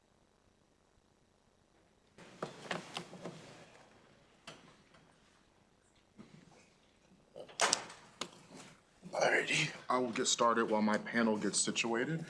Good afternoon, Madam Chair and members of the Health Committee. For the record, I'm Delegate Ashanti Martinez, here to present House Bill 445, the So Everybody Can Move Act. The aim of this bill is to ensure insurance coverage for medically necessary activity-specific custom orthoses. The bill addresses a gap in existing insurance coverage for orthoses by requiring insurance to cover additional custom orthoses necessary for physical activity in addition to those that are already covered for everyday use. You might remember part one of the So Everybody Can Move Act was around prostheses and ensuring that we had activity-specific coverage insurance because they were only getting and receiving their daily device. This is part two, so that we have full coverage for limb loss and limb difference communities here in Maryland. An orthesis is necessary to manage and treat neuromuscular and musculoskeletal conditions, taking the form of external devices, straps, and braces that support the patient's existing limbs. Similar to prostheses, oftentimes patients require different ortheses for different physical activities. In 2026, it is estimated that 42,000 Marylanders will need new ortheses, with each orthesis costing individuals thousands of dollars out of pocket. At this time, insurance companies consider the additional custom devices not medically necessary and therefore routinely deny the secondary device needed for individuals of all ages to live healthy and active lives here in Maryland. House Bill 445 would ensure that individuals with disabilities can access activity-specific custom devices to experience the benefits of physical activity in the same manner as their non-disabled Maryland peers, such as myself. Without this appropriate health coverage, adults, children, and families are forced to incur prohibitive out-of-pocket costs, risk harm or injury using an inappropriate device, or simply live without the benefits of appropriate orthotic care, leading to sedentary lifestyles with costly secondary health complications and cost. Marylanders should not have to choose between their health and their pocketbooks. I want to state it again. This bill would help many Marylanders afford to move. With the passage of this bill, not only would thousands of Marylanders be able to benefit and save money, it would allow them to receive the care necessary to live full lives. For those reasons, I urge a favorable report on House Bill 445. And then we can go this way on the panel. Okay, thank you. Good afternoon, members of the House Health Committee. Thank you very much for the opportunity to speak today. My name is Jonas Young, and I'm a certified orthotist prosthetist with 15 years of experience, specializing mainly in pediatric care. I'm here on behalf of So Everybody Can Move in strong support of HB 445. For the past 15 years, I've worked with children who rely on orthotic devices, not just to stand or walk, but to truly participate in life. For many of my young patients, activity-specific orthoses, such as devices designed for running, jumping, swimming, and other adaptive recreations can be the difference between watching from the sidelines and being fully able to participate with their peers and family. Orthotic devices can be a tough concept to wrap your head around. How does something which externally realign a body segment play a key role in facilitating recreational activity? Why do these need to be activity specific, and how does it enhance the lives of our patients? Well, I'll give a brief story to hopefully answer all three of those questions. I have a patient who I've been seeing for years with hemiplegic cerebral palsy. I'd been seeing her mainly for a lower limb orthosis to help with mobility and ambulation. But one day during an appointment with her and her mother, I learned that her entire family are avid kayakers. But my patient hated it because she couldn't hold a paddle and had to basically sit passively in the kayak with one of her parents. We designed her an activity-specific wrist-hand orthosis to help her grasp a paddle, which allowed her to help propel and steer the kayak. And before I even saw the family again in person, they were filling my inbox with pictures and videos of my patient splashing her brother, paddling the kayak, and all with a huge smile on her face.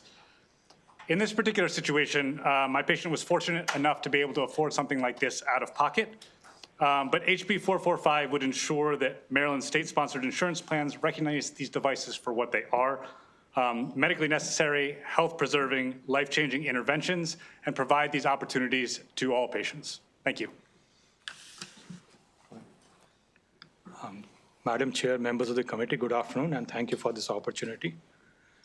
My name is Krishnaj Gaurab. I am a physical medicine rehab doctor. I've been practicing for about 12 years now, and I currently serve as the Chief Medical Officer of University of Maryland Rehab and Orthopedic Institute. We do around 20,000 visits every year, serving patients with various neuromuscular and musculoskeletal disorders. I'm here to speak in favor of this bill. And to illustrate how important this is for our patients, let me talk about a patient story. So I was treating a patient with incomplete spinal cord injury. And before the injury, he was a very active gentleman in the community. He used to go out hiking. He used to go out for swimming. And that was his go-to to maintain his physical activity, his physical capacity. As you know, after spinal cord injury, people are not usually able to walk. Luckily, he was incomplete spinal cord injured. And after many, many months of very hard work on his part and the therapist, he was starting to take a few steps in his home. After several more months, he started to go outside. And he was so happy, and he came back to me and said that I want to go hiking, even if it's for a very short duration, with my family. And that was very important for him to maximize his physical activity and his physical and mental well-being. That time I wanted to prescribe him a custom-made orthosis that would prevent him from falling, but still enable him to walk on uneven surfaces. But currently, there is nothing that would prevent an insurance company coming back to us and saying that we will not cover that. That's not required for his daily activities. And that's what we want to change. Not only for him, but for many, many patients who suffer from various neuromuscular, musculoskeletal disorder, for whom this increased physical activity, maintaining their physical capacity, maximizing that is extremely important. So with that, I would please request this committee to vote in favor of this bill. Thank you. Might be able to move over Let's bring it up. Switch seats.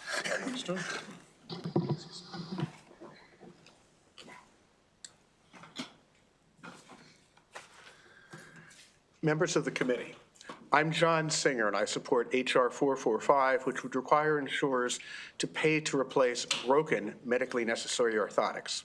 I've submitted extended written remarks. My wife and my adult children also submitted written testimony as to how my orthotics have improved their lives as well as just mine. I am not a medical professional like anybody else here. Rather, my knowledge of orthotics and economics related to orthotics comes from personal experience. About 12 years ago, the muscles below the knees in both of my legs stopped working.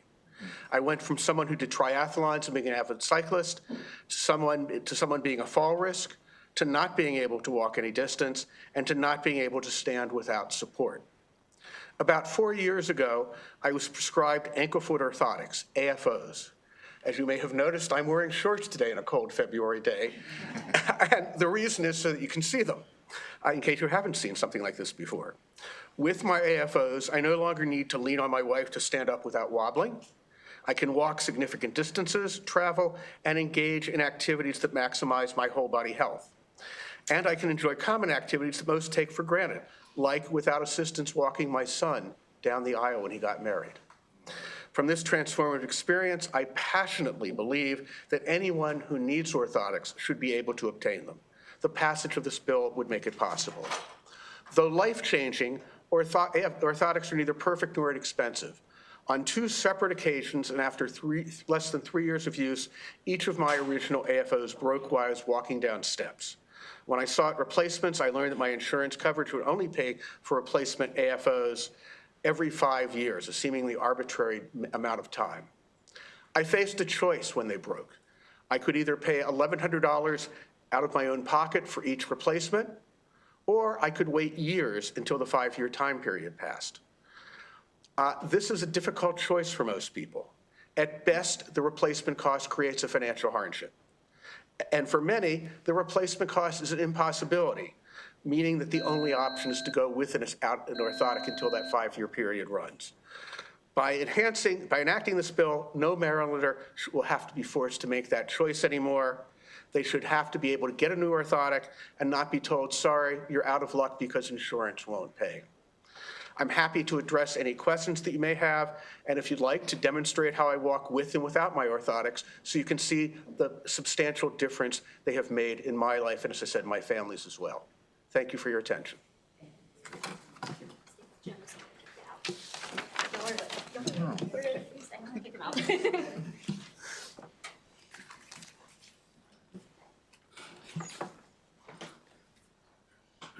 Hi, good afternoon, Madam Chair, Vice Chair, and members of the committee.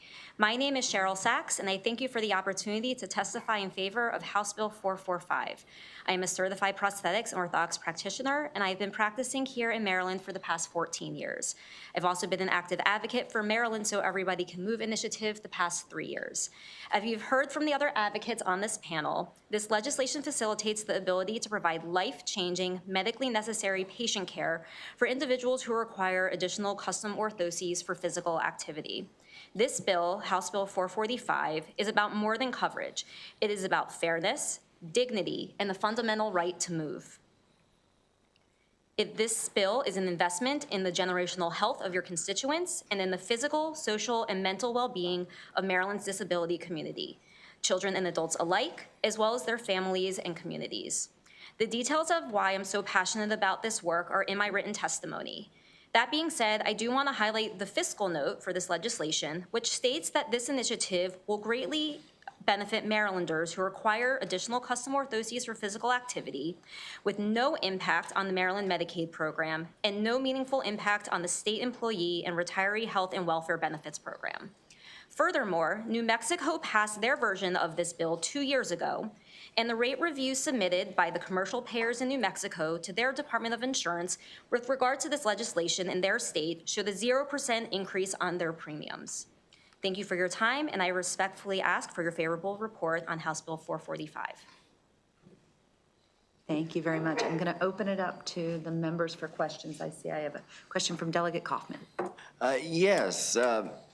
Delegate, as somebody who wears orthotics, I love this bill because I, like the person who was talking about their patient, I have cerebral palsy. My question for you is, I wanted to give you a chance to respond because unsurprisingly, the League of Life and Health Insurers is opposed to your excellent legislation. They say they do not approve of any more mandated benefits and seem to indicate that it will increase premiums. And so I was just wondering, I wanted to give you a chance to respond to the opposition testimony. What's your response? Thank you, Delegate. Cheryl is going to respond to that. Yeah, thank you so much, Delegate. So 2 points to your question. The first point is that this bill is not really creating a new mandate, it's clarifying an existing mandate. Custom orthoses are already covered by the commercial insurance as well as Medicaid in the state. These custom orthoses for physical activity are coded and billed for exactly the same way. The other part to kind of address your question is what I was alluding to with New Mexico. So when we first brought this legislation to this committee a few years ago, this was a really new movement, and we didn't have a lot of data or information. But what we're seeing is these medically necessary devices are for a very small part of the population. And in New Mexico, their bill has been in effect for the past 2 years. And individuals are getting access to these custom orthoses and prostheses for physical activity. But because the population who's really benefiting from them is so small, that none of the insurance companies there are reporting an increase in their premiums. So we have data that's showing that while there is concern from the payers, we're not seeing that play out in real time. Thank you for your question. Thank you, and just a very brief follow-up, if I may. I just want to congratulate the gentleman on his child's marriage. So congratulations, sir. Thank you very much, Delegate. Vice Chair Cullison. Thank you, Madam Chair. And I really want to thank all of you for being here today and speaking to this. And I truly appreciated my tour of Dankmeyer, and seeing the back room was fascinating. I'm wondering, Delegate, if you know if the Senate, I know this is a Chair Bidle's bill in the Senate. Yes. My understanding is they just passed it out of Finance. Did they amend it? There's a recommendation from the Maryland Podiatric Medical Association for an amendment to include congenital condition. Do you know whether or not the Finance did that?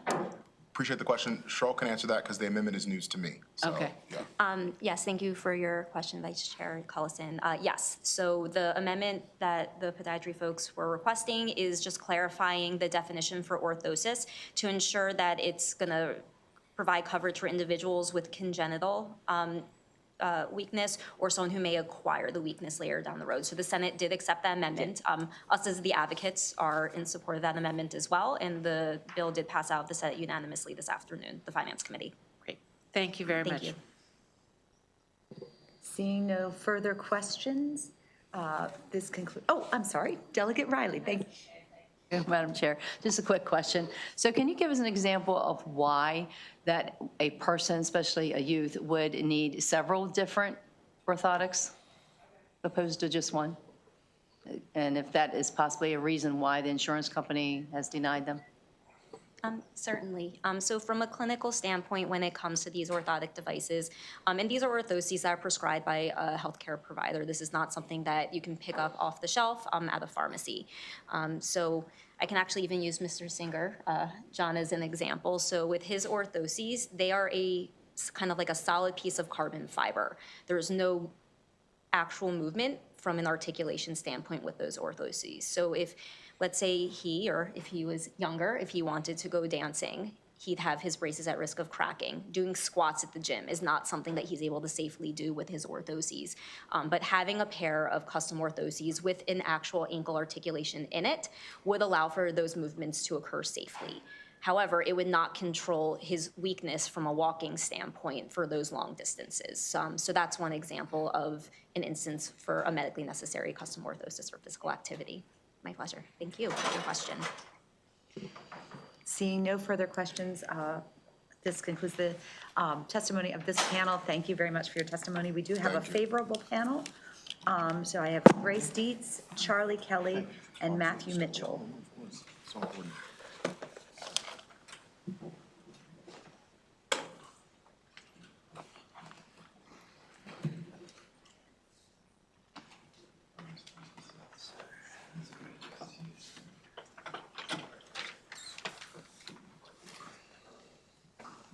and you can get started when you're ready.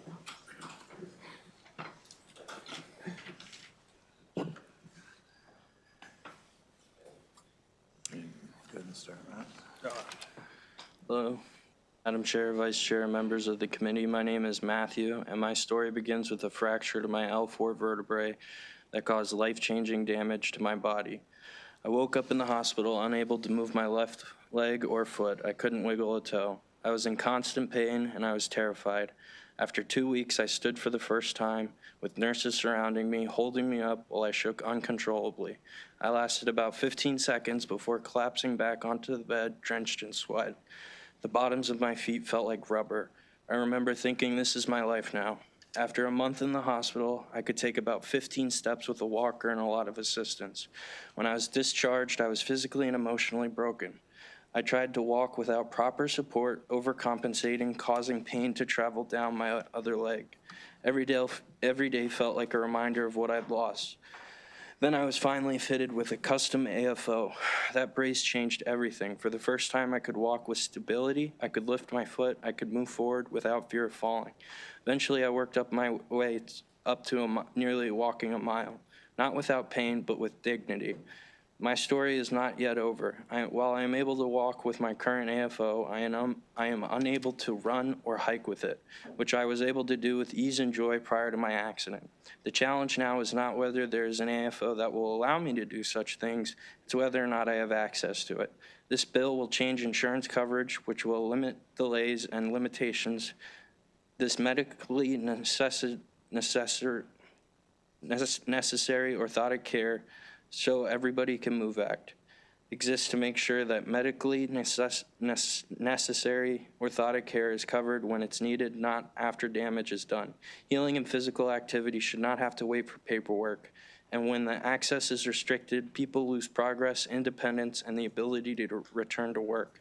Custom orthotics aren't optional or extra, they are medical necessities. I'm asking you to make sure that others don't have to fight as hard as I did just to stand up again. Please pass this bill so that we can access proper orthotic care to give us our lives back. Thank you for your time, and I ask you to support HB 445. Thank you for your testimony and for sharing your story, and we're really glad that your recovery is going so well. Thank you. Good afternoon, Chair, Vice Chair, and members of the committee. Thank you for your time today. My name is Charlie Kelly. I'm a certified orthotist and prosthetist practicing in Annapolis.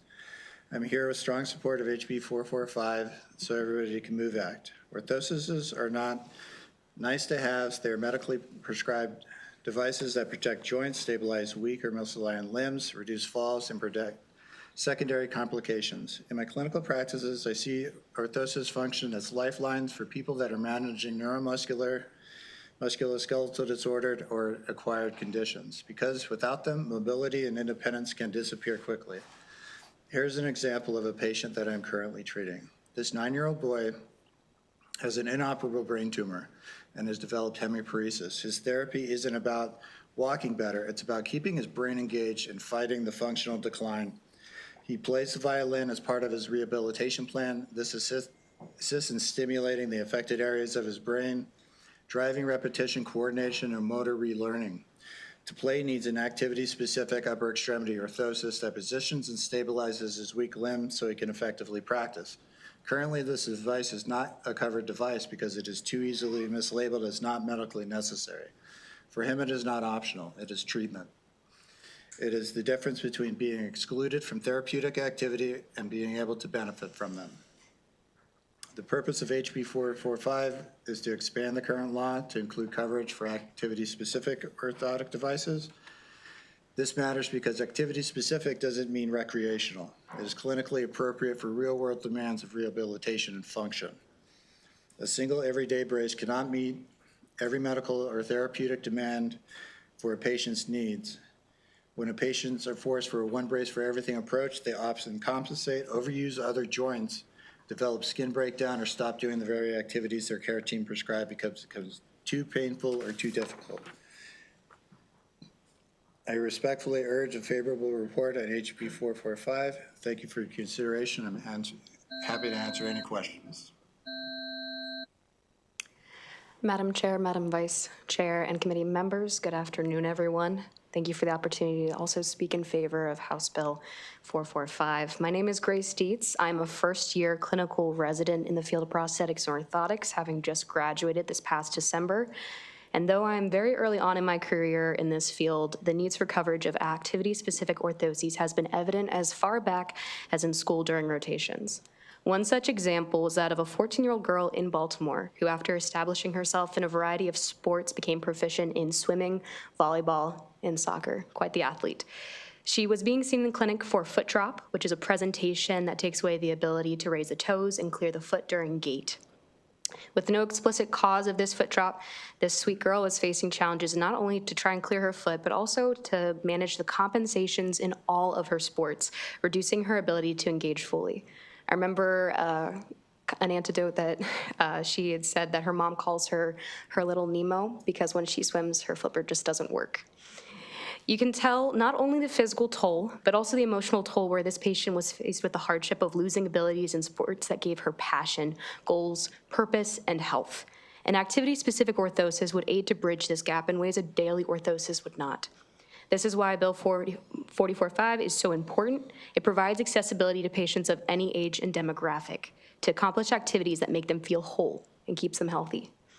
It is also a privilege to be here representing not only future patients that will be affected by the bill, but also your incoming student and resident clinicians that will be joining the forces of the healthcare field in Maryland. We are excited to be the eyes that see these needs, and we're charged up to help to sustain them, working alongside both patient and legislator to provide excellent medical care and coverage in every region of Maryland. I thank you again for listening to my testimony, and I am respectfully requesting a favorable vote for Bill 445. Thank you for your testimony. Questions from the members? I see Delegate Rosenberg. For the first witness, I'm assuming you were a competitive athlete before the injury? I worked long, arduous hours in restaurants. I would work 16-hour shifts as a barback, lifting and lugging, carrying things from one side of the restaurant to the other. I was the regular bouncer for the establishment. I would play sports in my free time. I'd love to go for runs. But I wasn't in any specific league, but I did compete in Well, I sports. still think it's relevant to ask, what is it like for you to watch the Olympics? It's special. It's cool seeing the best of the best people come together and compete against each other and with their full potential, obviously, intact. Thank you. Seeing no further questions from the members, thank you very much for your testimony today. We have one more witness on this bill who is virtual, and it's Richard Block, who is favorable with amendment. Let's give us a moment to bring up Mr. Block. Welcome. You can go ahead and start your testimony when you're ready. Further questions from the members. Thank you very much for your testimony today. Mr. Block, can you turn off the live stream? Bill, who is virtual, and it's Richard Block, who is favorable with amendment. Mr. Block. Thank you, Madam Chair and Madam Vice Chair and members of the committee for this opportunity. Welcome. You can go ahead. Mr. Block, can you turn off the live stream? Sorry. Thank you. That's all right. Mr. Block, Yeah. turn off the live stream. Oh, I'm sorry. That better? I lost you. Oh, for God's sake. No, we're here. We just want to make sure that you've turned off the live stream so that you're not hearing yourself. Now I can't. Now I think I lost myself. No, we have you. We can hear you. You can go Okay. ahead and start your testimony. I'll be quick because I think the testimony you've heard from the prior speakers is fully comprehensive of all the reasons why the Maryland Podiatric Medical Association, of which I'm executive director and general counsel, I'm not a podiatrist, are very supportive of House Bill 445 with the minor amendment that you heard was passed unanimously by the Senate. This bill cures a problem that needs to be resolved for the benefit of the citizens of the state of Maryland who need these orthotics. And we would ask that you support this bill with the amendments, and thank you for the opportunity to have appeared before you. Thank you very much, Mr. Block. Are there any questions for this witness from the members? Seeing none, thank you very much for your testimony. This concludes this witness panel as well as the bill hearing on House 445. We are now going to go to House Bill 446, which is Health, Dementia Services, and Brain Health Program and Clinical Toolkit. Delegate Martinez, if you want to bring your panel, and you can go ahead and get started when you're ready. And there should be 2 people virtual for this panel as well. Yes, I have 2 virtual witnesses, Ravi Gupta and Cynthia Fields, and they are listed as your sponsor, on your sponsor panel. Is that correct? Perfect. And while we get everyone situated, I'll get started. Good evening again, Madam Chair, members of the Health Committee. For the record, I'm Delegate Ashanti Martinez, here to present House Bill 446, Dementia Services and Brain Health Program Toolkit. This bill would establish a dementia and brain health program within the Virginia Jones Alzheimer's Disease and Related Dementias Council, which would support and promote dementia care. The program aims to empower healthcare providers across the state with the tools needed to educate their patients and link them with the appropriate resources for planning and treatment of Alzheimer's and other related dementias. This bill is paramount to addressing the health needs of Marylanders, as Maryland has the highest prevalence of Alzheimer's in the country, with nearly 13% of Marylanders over the age of 65 living with the disease. Moreover, about 1 in 6 Marylanders age 45 and older experience difficulties with memory, an increase from the year prior. To ensure individuals with the disease or at risk of developing it get the best care possible, the program would develop a toolkit and collate resources that health providers and healthcare collate resources so that healthcare providers have the resources adequate to address the disease. This disease is very difficult to manage and treat, and without this bill, there are a number of gaps in knowledge that won't be filled in a standardized manner, leaving a grave imbalance of solutions throughout the state. This bill is vital for establishing a strong foundation for which development in the treatment of dementia-related disease will be able to flourish. In the long term, it would create an infrastructure for communication and sharing of practices throughout the state, allowing for a more coordinated effort in handling the disease. It would also have the immediate effect of increasing early detection rates and quality of care. This would not only be beneficial to those suffering from the disease and their loved ones, but it would reduce costs for those affected by providing treatment for the disease before it goes unaddressed for too long, costing even more to treat. Passing this bill would benefit thousands of Marylanders by connecting those affected with necessary resources for treatment and increasing the quality of treatment across the state. With the high prevalence of dementia-related disease in Maryland, it would also be a vital step in assisting tens of thousands of Marylanders. For those reasons, I urge a favorable report on House Bill 446.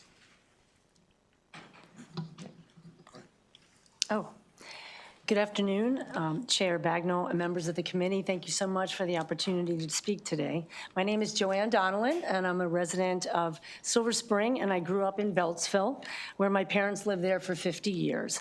I come from a medical family. My dad was a dentist, and my mom was a nurse. I have a background in health policy and advocacy. Even with that experience and access to care, navigating my mom's dementia was challenging. I'm here today to urge you to support Bill 446. My mom, Beatrice, lived with dementia for 17 years. She was diagnosed at 66 years old and remained at our home along with caregivers, until she passed away in 2014. As a former nurse, my mom understood healthcare. Yet when she became the patient, she faced a system that was not always prepared to support someone living with dementia. When we first noticed changes in my mom's memory, we visited multiple doctors searching for answers before finally receiving specialized care at Johns Hopkins Memory and Alzheimer's Treatment Center because a friend worked there. Despite receiving strong medical care, our family still struggled to find guidance about dementia-specific resources and support services closer to home. One of the most difficult experiences occurred when my mom broke her leg. To my surprise, many of the hospital staff were not trained to care for someone living with dementia. I found myself explaining her condition repeatedly, helping staff understand why she could not follow instructions, like using a call button. At one point, the staff became frustrated because my mom kept taking out the IV. And I said, well, she doesn't understand what the IV is, even though she was a nurse. You know, do you have an ace bandage? Let's cover it. When that never happened, then I took my running shirt and just covered it, and then I slept in a chair next to her, and I held her arm until surgery next day. So I strongly believe once a hospital or physician knows a patient has dementia, the entire approach to care should change. There should be an immediate conversation about safety planning, available resources, and coordinated care. Families should not have to discover these supports on their own during moments of crisis. House Bill 446 will be a game changer for families and patients, and in honor of my mom and the thousands of Maryland families walking this journey, I urge you to support this bill. And I thank you so much for your time and leadership on this issue today. Thank you for your testimony. Good afternoon, Madam Chair, Madam Vice Chair, members of the committee. My name is Megan Peters, and I'm the Director of Government Affairs for the Alzheimer's Association, here in strong support of House Bill 446. First, I want to thank Delegate Martinez for sponsoring this important bill, and thank this committee for your commitment to supporting Marylanders impacted by dementia over the years. Last year, we came before you to advocate for reporting state-specific dementia prevalence, especially given that Maryland has that highest estimated prevalence of Alzheimer's in the nation. Today, we have that data, and it shows that 15% of Marylanders aged 65 and older are living with dementia. We also know that this is likely an undercount, given how often dementia goes undiagnosed. These findings underscore that dementia is a significant and growing public health crisis, one that requires upstream action to reduce risk and improve health outcomes. This bill will help Maryland do just that by strengthening our response in two important ways. First, it directs the development of a clinical toolkit for dementia care. Families often tell us that the path from noticing early symptoms to receiving a dementia diagnosis can feel confusing and fragmented. A clear evidence-based toolkit will support providers in guiding patients and families through that journey, whether it's discussing brain health and risk reduction in midlife, recognizing the signs and symptoms, to understanding the new diagnostics and treatments that are coming online, and connecting families to community services. This can make a meaningful difference now and help improve future outcomes. Second, this bill establishes a dementia services and brain health program within MDH. Currently, Maryland's statewide dementia response is coordinated by a single director. That role is essential, but the scope and urgency of dementia requires a more significant response. Establishing this program will build our state's capacity and align our dementia response with how our state responds to other serious chronic diseases like cancer and diabetes. Together, these components will give Maryland the structure and tools needed to reduce dementia risk and improve health outcomes, and for these reasons, we urge a favorable report on House Bill 446. Thank you.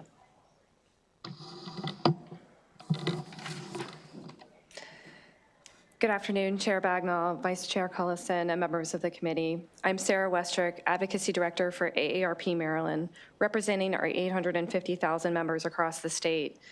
I'm here in strong support of HB 446, and I want to thank Delegate Martinez for championing this critical legislation. Alzheimer's and related dementias affect more than 127,000 Marylanders, and that number is rising as our population ages. Families, caregivers, and health systems are already stretched thin, and too many people struggle to get an early diagnosis or dementia-capable care. HB 446 gives Maryland the coordinated strategy we need to address this public health crisis. By creating a dementia services and brain health program and establishing a clinical toolkit, this bill ensures that healthcare providers have the training and resources to detect cognitive impairment early and to deliver culturally competent care. This bill is also about real people. In the hearing room today is Sandy Cohen, former Assistant Attorney General, and lucky for us, one of AARP Maryland's dedicated volunteer advocates. Sandy's husband lived with dementia, and she often shares how difficult it was to get an accurate diagnosis early on, and how crucial that diagnosis was to have. A bill like HB 446, providing clearer tools and better trained providers, would have made a meaningful difference for her family. Another AARP volunteer, Marsha Goldberger, cared for her mother, whose rapidly progressing dementia required around-the-clock support. She frequently saw how staff, though kind, lacked specialized training that this bill would support. HB 446 meets an urgent need. It strengthens Maryland's response to a growing public health crisis and ensures that families like Sandy's and Marsha's are better supported. For these reasons, AARP Maryland respectfully urges a favorable report. Thank you for your time. And we have two virtual witnesses on this panel. So Mr. Gupta and then Ms. Fields, if you could unmute and go ahead and start your testimony. Sure. Dear Chair Bagnall, Vice Chair Collison, and members of the Health Committee, thank you for the opportunity to submit testimony in support of HB 446, which establishes the Dementia Services and Brain Health Program and requires the development of a statewide clinical dementia care toolkit. My name is Dr. Ravi Gupta. I'm a primary care doctor, policy researcher focused on dementia care and treatment, and an assistant professor at Johns Hopkins University School of Medicine. I offer this testimony in my personal capacity as a physician, and my views do not represent those of Johns Hopkins or any other entity. For the past 8 years, my career has been dedicated to improving the care of older adults in primary care and inpatient settings. I've been focused on conducting clinical and policy research with the goal of improving care for those living with dementia. I'm also a member of the Virginia I. Jones Alzheimer's and Related Dementias Council. I have also personally witnessed the devastating effects of Alzheimer's disease on loved ones. My goal in caring for patients is to improve their quality of life and empower them to become an integral part of the direction and decision-making regarding their care. Through this work, I have seen firsthand the increasing prevalence and complexity of dementia care across Maryland. I'm alarmed by the national estimates ranking both Maryland and Baltimore City as having the highest prevalence of Alzheimer's in the nation. And as a primary care doctor, I am often the first point of contact for patients who express cognitive concerns, witnessing firsthand their complex, protracted diagnostic and care journey. Far too often, I see uncertainty, and confusion among patients and their loved ones about how to address cognitive concerns and care planning. I've also seen how the availability of new treatments, diagnostic tests, and understanding of modifiable lifestyle interventions have generated interest in testing for dementia, which underscores the importance of supporting primary care doctors in appropriately guiding decision-making. My patients often struggle with two things: uncertainty in diagnostic steps and care options, which often results in delayed detection, misdiagnoses, and heightened stress. By developing a statewide clinical dementia care toolkit with evidence-based resources, HB 446 will give clinicians clear guidance and resources that support earlier detection and timely follow-up, especially in primary care. And then second, my patients struggle with fragmented care between primary care, specialized hospitals, and community supports. The statewide Dementia Services and Brain Health Program will expand public and provider awareness of dementia and help build out guidance and connections that clinicians need. These efforts will strengthen linkages across the care continuum and increase awareness of available dementia resources, helping to improve coordination for patients and families. HB 446 offers Maryland a clear path to more consistent clinical practices, earlier diagnoses, and better supported families. For these reasons, I respectfully urge the committee to issue a favorable report. Thank you. Thank you very much. Ms. Fields. Good afternoon, Chair Bagnall, Vice Chair Collison, members of the Health Committee. I'm Dr. Cynthia Fields, and I'm a board-certified geriatric neuropsychiatrist with an expertise in Alzheimer's disease and dementia care. And I'm testifying in strong support of HB 446, Dementia Services and Brain Health Program and Clinical Toolkit. I am proud to say that I was born and raised in Baltimore City. I trained here, I live here. And so it saddens me that the city of Baltimore and the state of Maryland have the highest prevalence of Alzheimer's disease in our nation. And I've treated patients with dementia for over 15 years, and it's a devastating disease. And I'm also here to say that there are not enough of me to go around. My colleagues and myself, we have very long waiting lists, if at all. And so it's imperative that we better train and equip other healthcare providers, including primary care, to diagnose and treat dementia. So this bill will establish a clinical toolkit that will literally give providers the tools that they need to diagnose and treat dementia. And it will provide tools, everything from early detection to person-centered care to advanced planning. This toolkit will be evidence-based, kept up to date, and widely available across the state. And my third point is that although we have some really exciting new treatments for Alzheimer's disease, that those treatments are available to just a really small fraction of people living with dementia.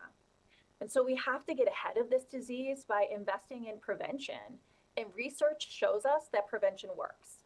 And so this bill will give providers the tools on how to counsel their patients, their current patients, on how to lessen their own individual risk of developing dementia. And it will also establish really critical infrastructure to support our state's long-term prevention planning and strategy. So I urge you to please support HB 446 so that we can better support Marylanders who are at risk of developing dementia and also the Marylanders who are currently living with dementia. I thank you so much for listening, and thank you for what you do every day. Thank you for your testimony. Are there any questions for this panel from our members? Seeing none, thank you very much for your testimony. We do have one more witness who is favorable on this bill, and it's Brooke Rossheim.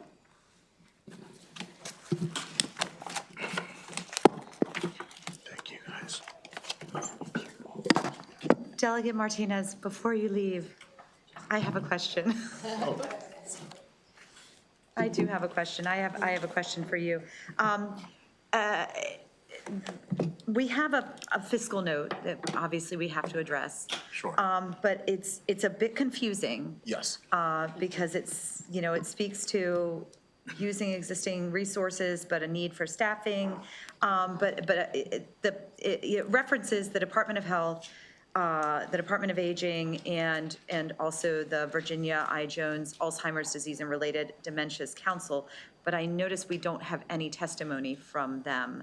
So I'm wondering how the conversations have gone in terms of how we can address that fiscal note, because I do recognize that this is a priority of many organizations, including our own Legislative Black Caucus. So if you could just speak a little bit to those conversations and the lens through which we can look at this fiscal note.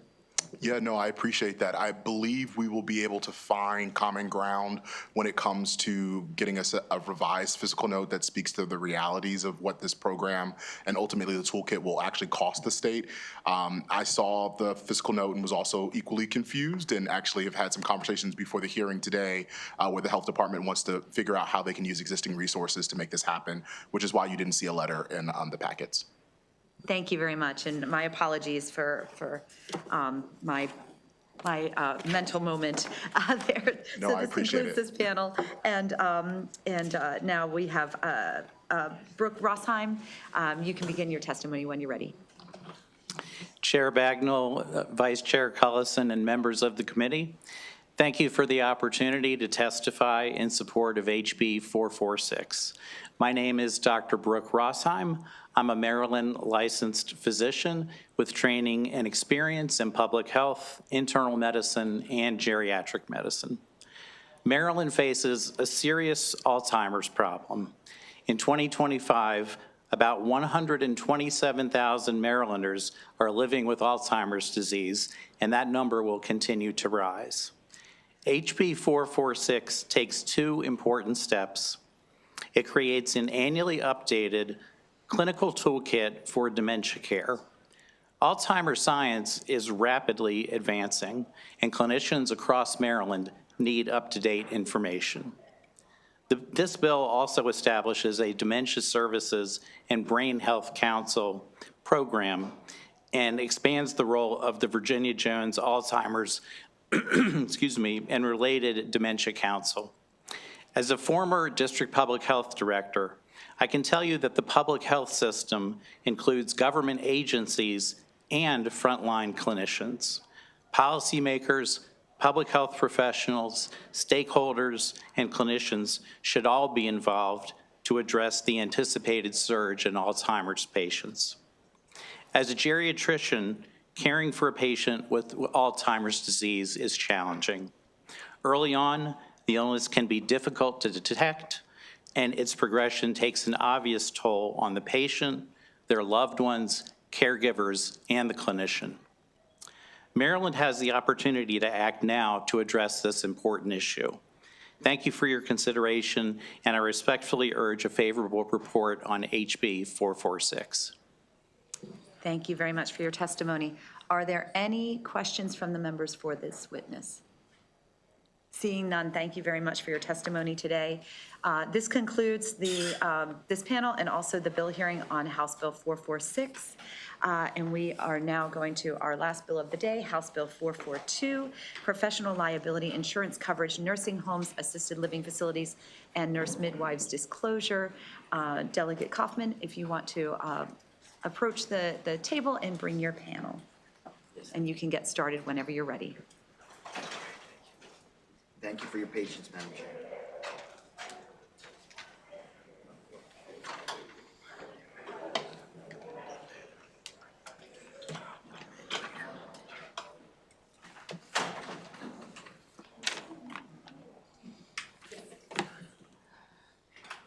Yes, and we do have a virtual witness for this, for your panel, Ashley White, so we'll go ahead and bring them up as well. Can I have the binder, please? Yeah, sure. Give me one second.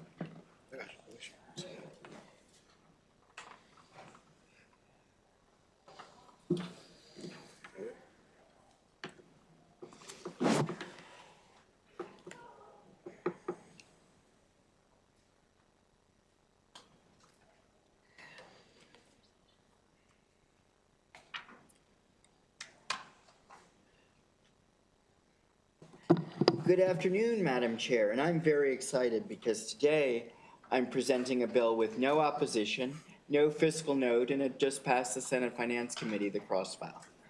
So, I'm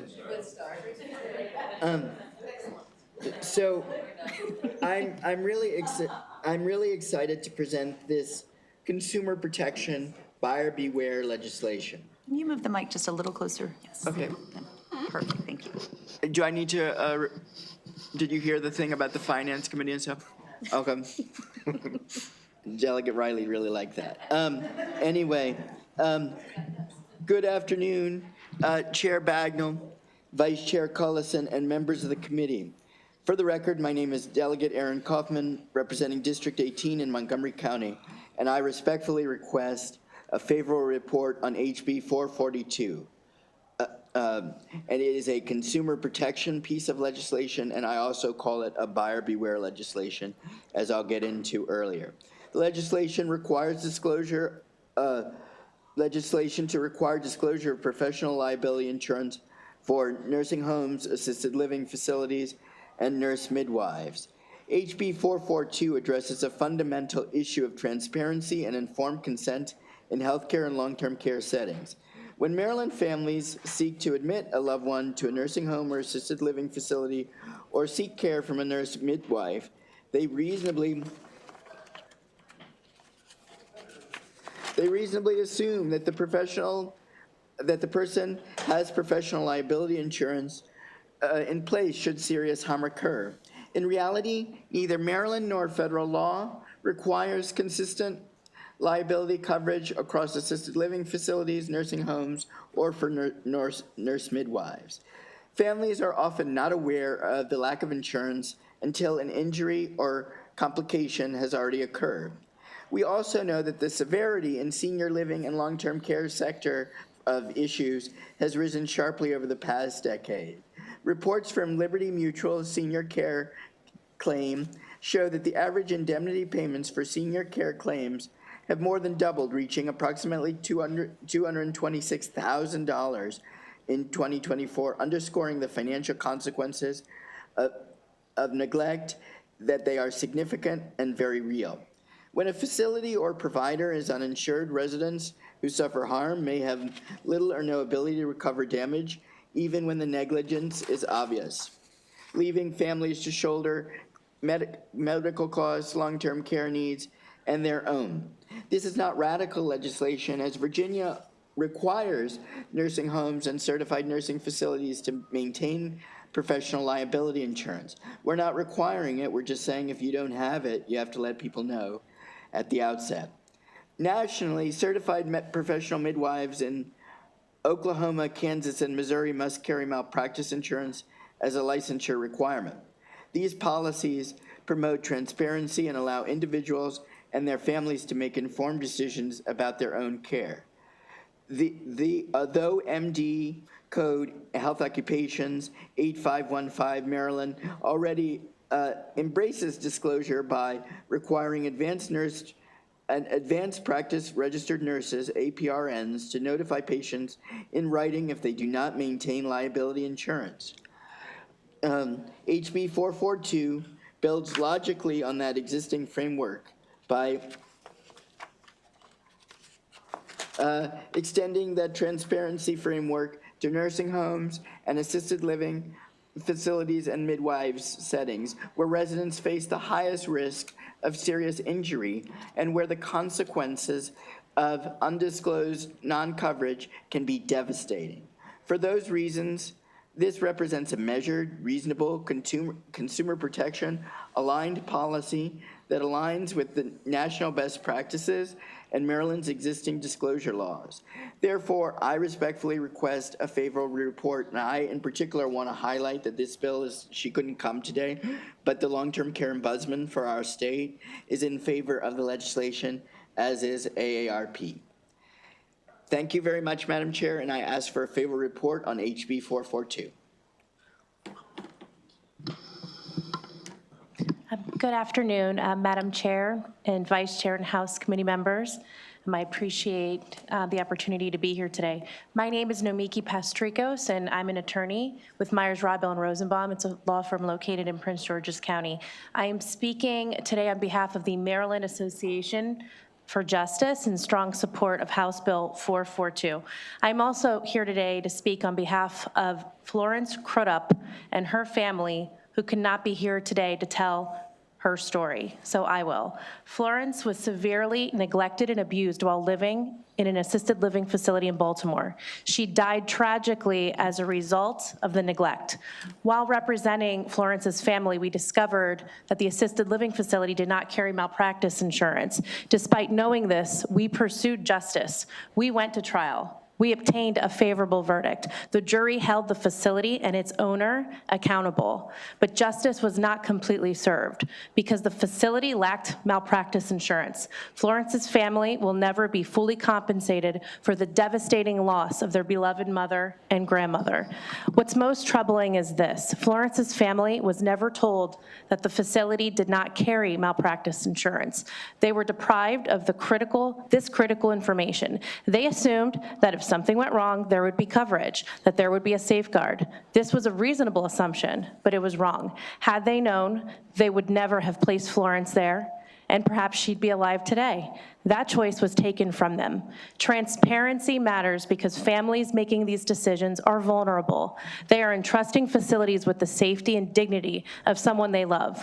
Whether a facility carries malpractice insurance is not a minor detail. It speaks directly to accountability and financial responsibility. If a facility chooses to operate its business without insurance, then that's its decision. House Bill 442 does not require facilities to carry insurance. It requires disclosure. It mandates honesty. It ensures families can make informed decisions with their eyes open. It allows them to decide whether they are comfortable entrusting their loved one to an uninsured provider.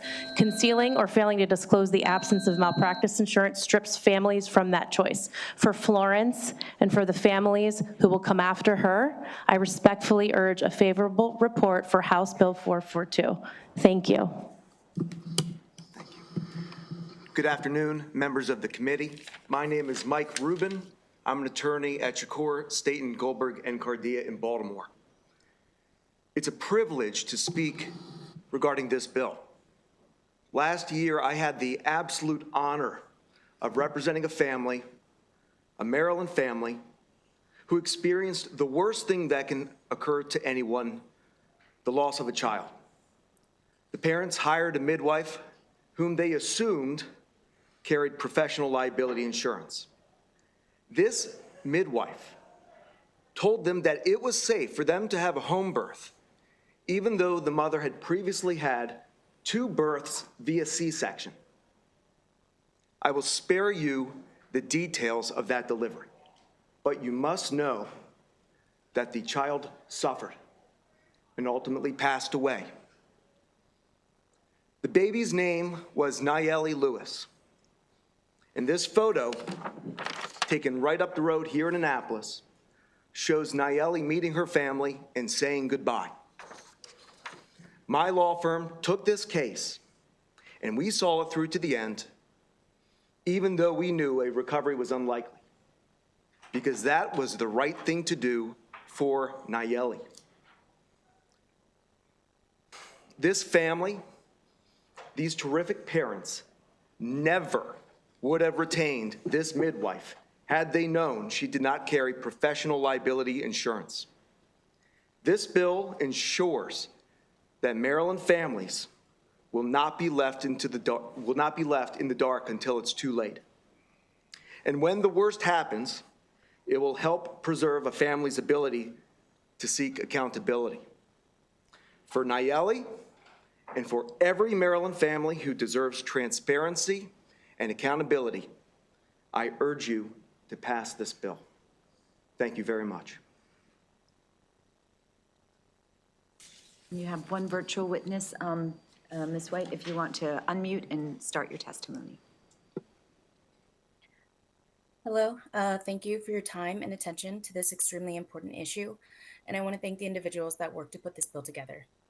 My name is Ashley White, and I speak on behalf of not only myself, but my daughter Nayeli. Her name is from the Zapotec language of the Oaxacan people and translates to, I love you. She would have been 3 years old this April. Instead of helping her pick a theme for her birthday, I'm here speaking with you in support of HB 442, a crucial defense for an individual seeking supportive care. Nayeli was lost to us because I was without my fundamental right to informed consent.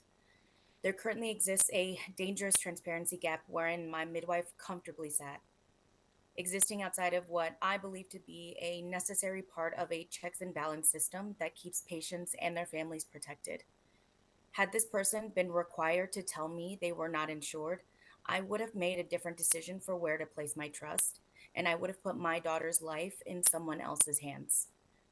My daughter did not have this protection and therefore received no justice in her loss of life, no accountability for the pain she endured at the hands of a negligent individual. I've lived in this unjust grief, having to learn to accept not being able to see Nayeli grow, and every single day is a painful reminder of what was taken from me. I'm now haunted by nightmares and flashbacks, constantly reliving that day, my own screams of pain, the sound of my daughter's breaking bones, and the deafening silence in the absence of Nayeli's first breath are the soundtrack. I urge you not to allow other families to be blindsided as I and countless others have been. HB 442 has the power to change this, and you have the power to support it. Thank you. Thank you for your testimony, and we're very sorry for your loss. Thank you for your advocacy for being here today. I'm going to open it up for questions from the members. Delegate Johnson. Thank you, Madam Chair, and thank you, Delegate, for bringing this bill. My question, I think, is for Mr. Rubin. As I look through the bill, you say that this will ensure that that won't happen again, and it doesn't require them to carry insurance, just to notify. But as I look through the bill, I don't see any repercussions if they don't notify. So what would happen legally if they do not notify?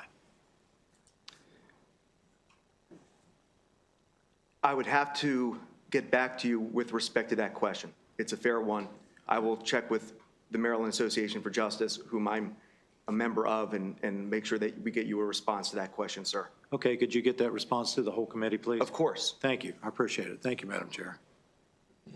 I see no further questions. I have a question because the bill that passed out of the Senate out of the committee passed favorable with amendments. Are you aware of what those amendments are? Or can you speak to the amendments that were adopted in the Senate? No, Madam Chair. I just found out 5 minutes ago that it passed, so I cannot speak to that. I can look at the bill tonight. But again, this is the committee's work product, and I'm open to fine-tuning it if necessary. Thank you. Delegate Hill. Thank you. Mr. Rubin, good to see you, sir. I'm taking pictures for your people. Delegate, physicians, to Delegate Johnson's question, if they fail to notify patients that they lack professional liability insurance, that can be used as evidence in a malpractice lawsuit. It can be used by the Maryland Board of Physicians for professional disciplinary action, and it can affect their ability to get credentialed at hospitals. If there are no penalties in this bill, would you be willing to consider amendments to make similar penalties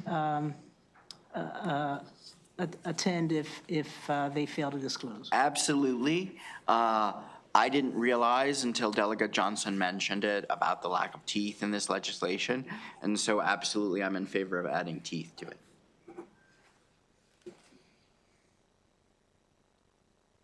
And we were just speaking with counsel. We know that there is already some defined authority for repercussions in statute. So we will look at that before, before this goes to subcommittee.